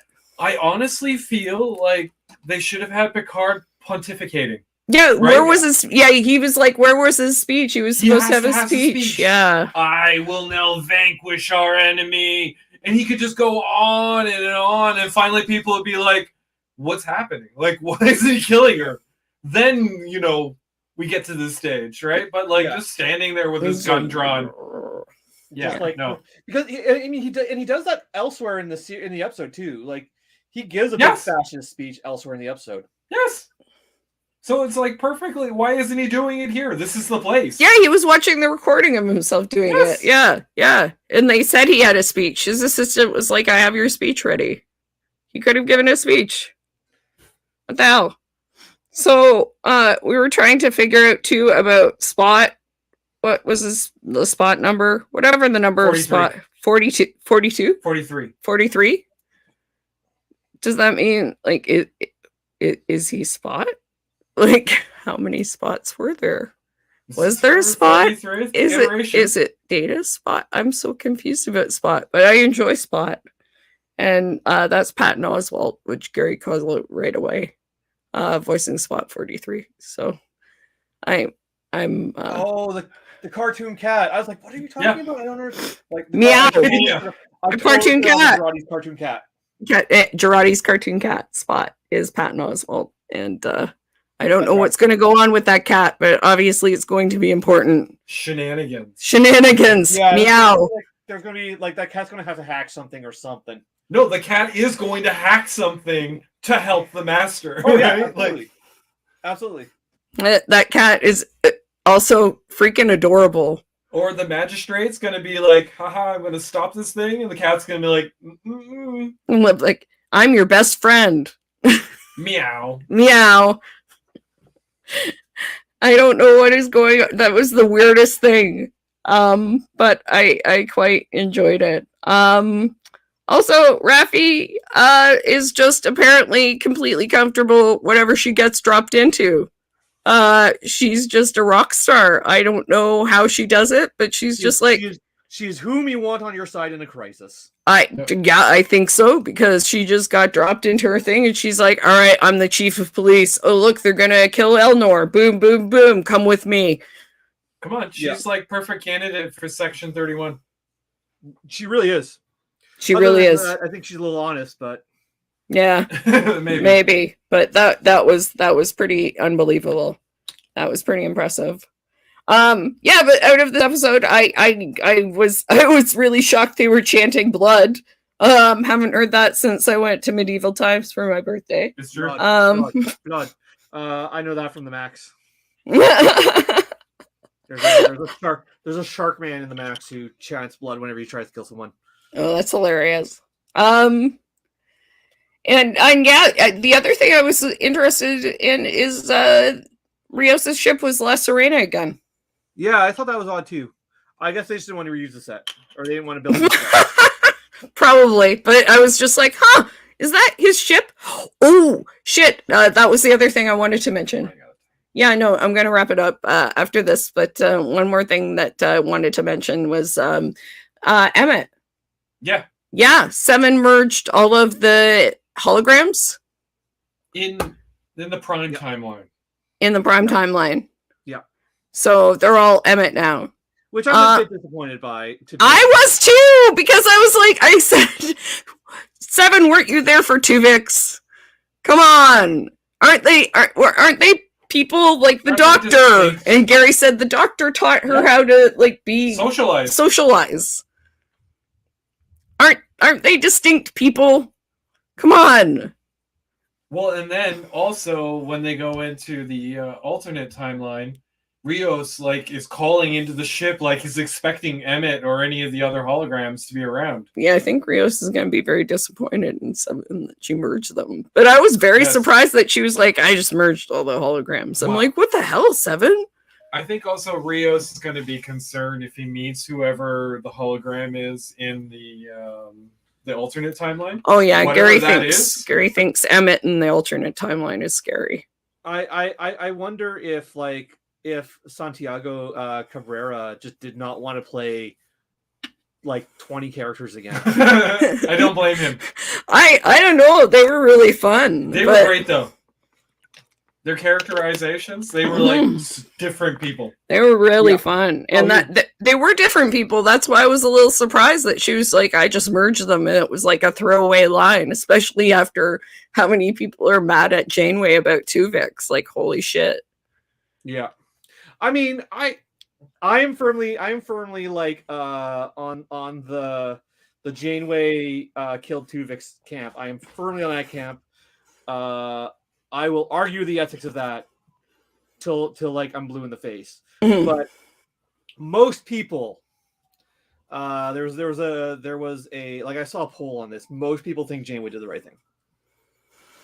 I understand the difficulties, but as I said, if that happened on Discovery, they would have scienced it out. Yeah. They would have figured out a way for Tuvok and Neelix to both survive, and Tuvix. They would have been like, easy peasy. We already did it with yeah. That's what we said. They would have been like, we're gonna call Gray up and he's gonna manage the whole situation. Don't worry. And Gray's gonna be like, it's gonna be my first job in my new role. So in TOS, or no, not TOS, sorry, in the anime in TAS, there is an episode where everyone's affected by hyperaging. So everyone's like senile by the end. And there's just like, we have our young bodies in the transporter pattern recognized. We're just going to transport ourselves back to being young. Oh my god! What? I'm just like, no, but they've done that. They've done that where they're like, okay, my sequence in the buffer is the original. So if we put me back through, we can remove the thing that's been affecting us since. Yeah. Wow. They do that. It happens a couple of times. Yeah. Like I said, twice in the animated series, in the original animated series, to what I'm aware of, which is saying something because that's only like 17 episodes. Yeah. Wow. Well, and then Generation, I think, does it like at least twice. To filter out blood or something like that. Yeah. There was an organism that like Barclay could see when they were going through, and he's like, "Oh my god, there's an organism in there." He was having his whole like terrors about transporting. Yeah. Yeah. So, I really don't know what's gonna happen in the next episode. I mean, they're obviously going to deal with the situation. They're obviously going to go back in time. Well, yeah, that's gotta be step one, right? They're obviously going to see what Q changed, or was changed. We don't know if Q is actually responsible. It's called Assimilated. Is the next episode. I mean, yeah, the Borg Queen's definitely going to become a prominent part of the show. Yeah, so they're going to go back, and then whether these like, I suspect that these fascists that have beamed on this ship are going to be with them. Like, I suspect that they're also getting pulled back in time. Oh yeah, and then they'll be the primary complication. Like that would explain why he's been cast. Like the magistrate is an actual like guy around. Like they'll probably just kill off his minions, and he'll be running around trying to catch them. Right? That's my guess. Yeah, no, that's a good point, and that would explain where Soji is, because he would be like male Soji, I guess. Yeah. Sort of, because Soji can't be there unless Soji's just someone's servant synth somewhere. Yeah. Right? Soji can't exist as a sentient being. Yeah. That would make a lot of sense. That would track, I think. Yeah. No, I can see that happening. I'm curious to see how it goes. Assimilated is interesting to see if taking the Borg Queen back brings the Borg to Earth. I would really like to see a change in status quo for the Borg, so it'll be interesting to see what they do with this. Are the Borg ever mentioned in Discovery in the future? I think once, when that conversation is being had about what the DMA, where the DMA could come from. Same place where they mentioned Q. Okay. Yeah, I think the same place. I think it was just like technological, what's available out there. And that they haven't been in contact for a long time either. Yeah. Yeah, I mean, they're clearly trying to establish some sort of shared, interest with the Borg. Like that's what Seven's trying to do, because she knows how they think. And who knows? I wonder if we'll get an origin for the Borg. I wonder if the Borg technically start on Earth. I don't know, but they do time travel back, and if they exist in 2024, it's entirely possible that they might be called there by Borg Queen. But it's entirely possible that she won't want to assimilate everybody, given everything right now. There's an assumption that the Borg, like what race the Borg Queen is never addressed. She sure looks human. Mm-hmm. She has no legs, so who knows? I think we're also set up in a kind of like Terminator situation where like the Borg went back in First Contact and attempted something, but you could also have a story where they also went back to an earlier period and attempted the same thing. Yeah, much kind of a la like the Terminators, right? Skynet. Yeah, I mean, this could be the Borg. Also, could be. I don't think it's the case, but it could be possible the Borg like fucked up the time space continuum, not Q. Yeah. I don't think it. I'm pretty sure it's gonna be Q, but you never know. No. I mean, it's entirely possible. Yeah, that through this anomaly they did, and that Q just put them back to fix it. Yeah, because who knows? Who knows? I mean, maybe whatever they did is what's fucking with Q. That is possible too, but I honestly think that the thought that they haven't heard from the Q in a long time in Discovery, and something's going on with Q. I think it seems like the Q might be dying.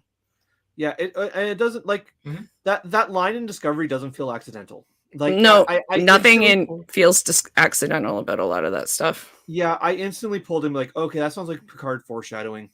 No, the Q rarely get mentioned without purpose. Yeah. Well, especially because like they even had an episode in season 3 where they could have brought the Q in, and they went with the Guardian of Tomorrow of Forever instead. Yeah. So. Oh yeah, that's right. So yeah, I think they would only really mention it if it was important, for sure. Yeah.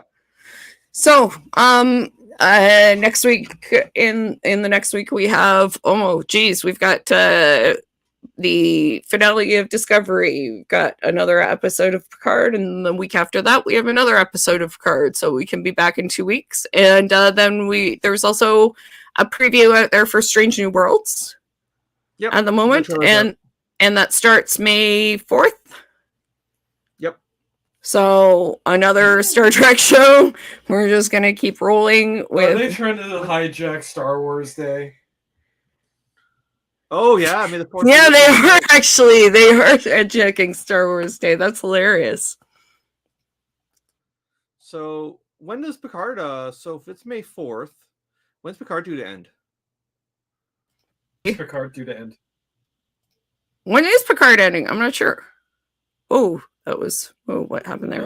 What? 11 more episodes, right? If they go for like 13. I'm not sure they're going for 13. I'm sorry, I just closed the window on that.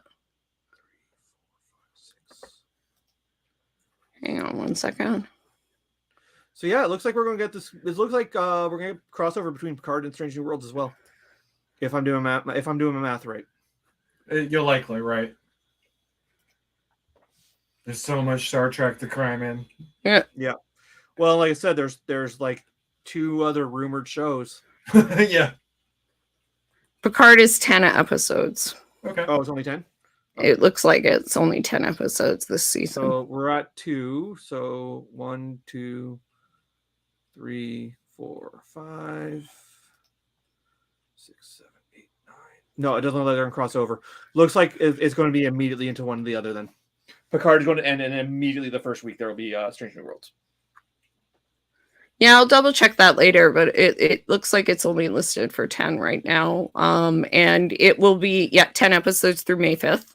It will be ending with the 3rd season as well. It just ends. Yeah. So yeah, 3rd season confirmed. No one knows what's happening after the 3rd season. I would not be shocked. They announced that the 3rd season was the last. Yeah, I mean, like, I think the big part of that is just, I think a big part of that is going to be Patrick Stewart. He has made it he has made that he views like a small scale temporary project abundantly clear. Mm-hmm. So yeah, they announced that it's ending after season 3. I would be, and I would, and I mean, it ending would make room for Section 31 or Starfleet Academy. Which would be great. I mean, if the Section 31 show was able to take off, and if Michelle Yeoh has time, since she's doing everything. She's in, I didn't know she was in Turning Red, and there she was. So, you know, we're like, is that Michelle Yeoh? She's in everything. I didn't know she was in it. I haven't seen it yet, but I'm wholly unsurprised. Mm-hmm. No, she's in it. She's grandma. She's fabulous. Do watch it. It's amazing. You will love seeing the Toronto you grew up in. That's part of the best part of it. I didn't grow up in Toronto. The Toronto 2002 is a mystery to me. Toronto 2002 is a mystery to you? I was not here yet. I didn't move here. Oh, really? I moved to Oakville in 2005. I didn't move to Toronto until 2010. But you were coming downtown, right? Yeah, no, I would have been your LARP. So I would have started LARPing with you guys around 2005. So I would have had some familiarity with it, but I didn't live here yet. Oh, okay. Well, you'll see the old streetcars. That's the nice part. It's nice to see the old streetcars. Yeah, I mean, like I said, I expect to get a lot of nostalgia from it, regardless. But it's just a fun movie, and it's a fun movie about being a teenager and feeling weird and gross and like a giant red panda, basically. Yeah, I mean, the turning into red panda is obviously a metaphor for puberty. Yeah, she said it was magical puberty, which is makes a lot of sense, and it's adorable. Anyway, it will be back in 2 weeks, and sorry, your stream next week. What are you up to? I don't think we've landed on a topic yet. I want to discuss. So that one's like a news and political philosophy show that happens on my channel, A Bright Green City. I don't know that we've 100% settled on a topic. We have a couple jotted down. I want to talk about like commodification, like, and nerd culture, and like what it means to be an anti-capitalist when major corporations own everything you love. No, I can't go on. It's an indigenous thing, but that's a topic that is close to my heart, so I'll definitely have to watch and make some comments. I don't know if we're gonna do that next week. That we're definitely talking about that. Whether it's next week or one of the weeks after, I'm not sure yet. But yeah, that's probably that's basically my research topic that I'm applying to grad school with. So it's definitely a topic near and dear to my heart. But what time do you go on? Usually 7:30. 7:30. Yeah, and it'll be streaming through here on Twitch as well, because I stream through your show as well, your channel. Yep. So check it out at A Bright Green City, and you'll be able to see that, and whatever you talk about, I'm sure it'll be interesting next week. So yeah, please check it out.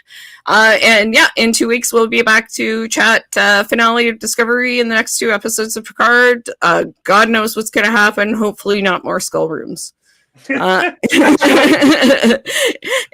a skull cup? Maybe it'll be more prominent Star Trek characters that Evil Picard has killed.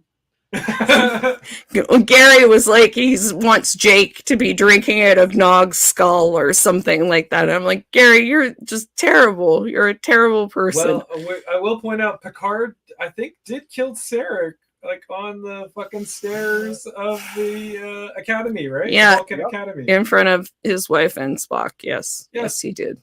Yes. That's what Classy he did. Dude. Yeah, what happened to Picard, man? I guess his father beat him more and turned him into. His mom must have died. Homicidal maniac. I think it's more. I think it's more. So we didn't talk about this, but like Picard is clearly out to say something about Picard, the show, not necessarily the character, is clearly out to say something about fascism. Because like that this is what the Mirror Universe is, and the Mirror Universe is. I tweeted about this. Mirror Universe is a much more, or I say. This is the big difference between what they're doing here and the Mirror Universe. The Mirror Universe it's a fascist government, but it's campy and hokey, and like everyone's dressed in gold, and like this is named Killy. This is a much more realistic portrayal of how fascism actually works. Yeah. So it's a clear like clearly they're aiming to say something about fascism. What they're trying to say, I don't know yet. Because we're only 2 episodes in, but I where they're going. I think it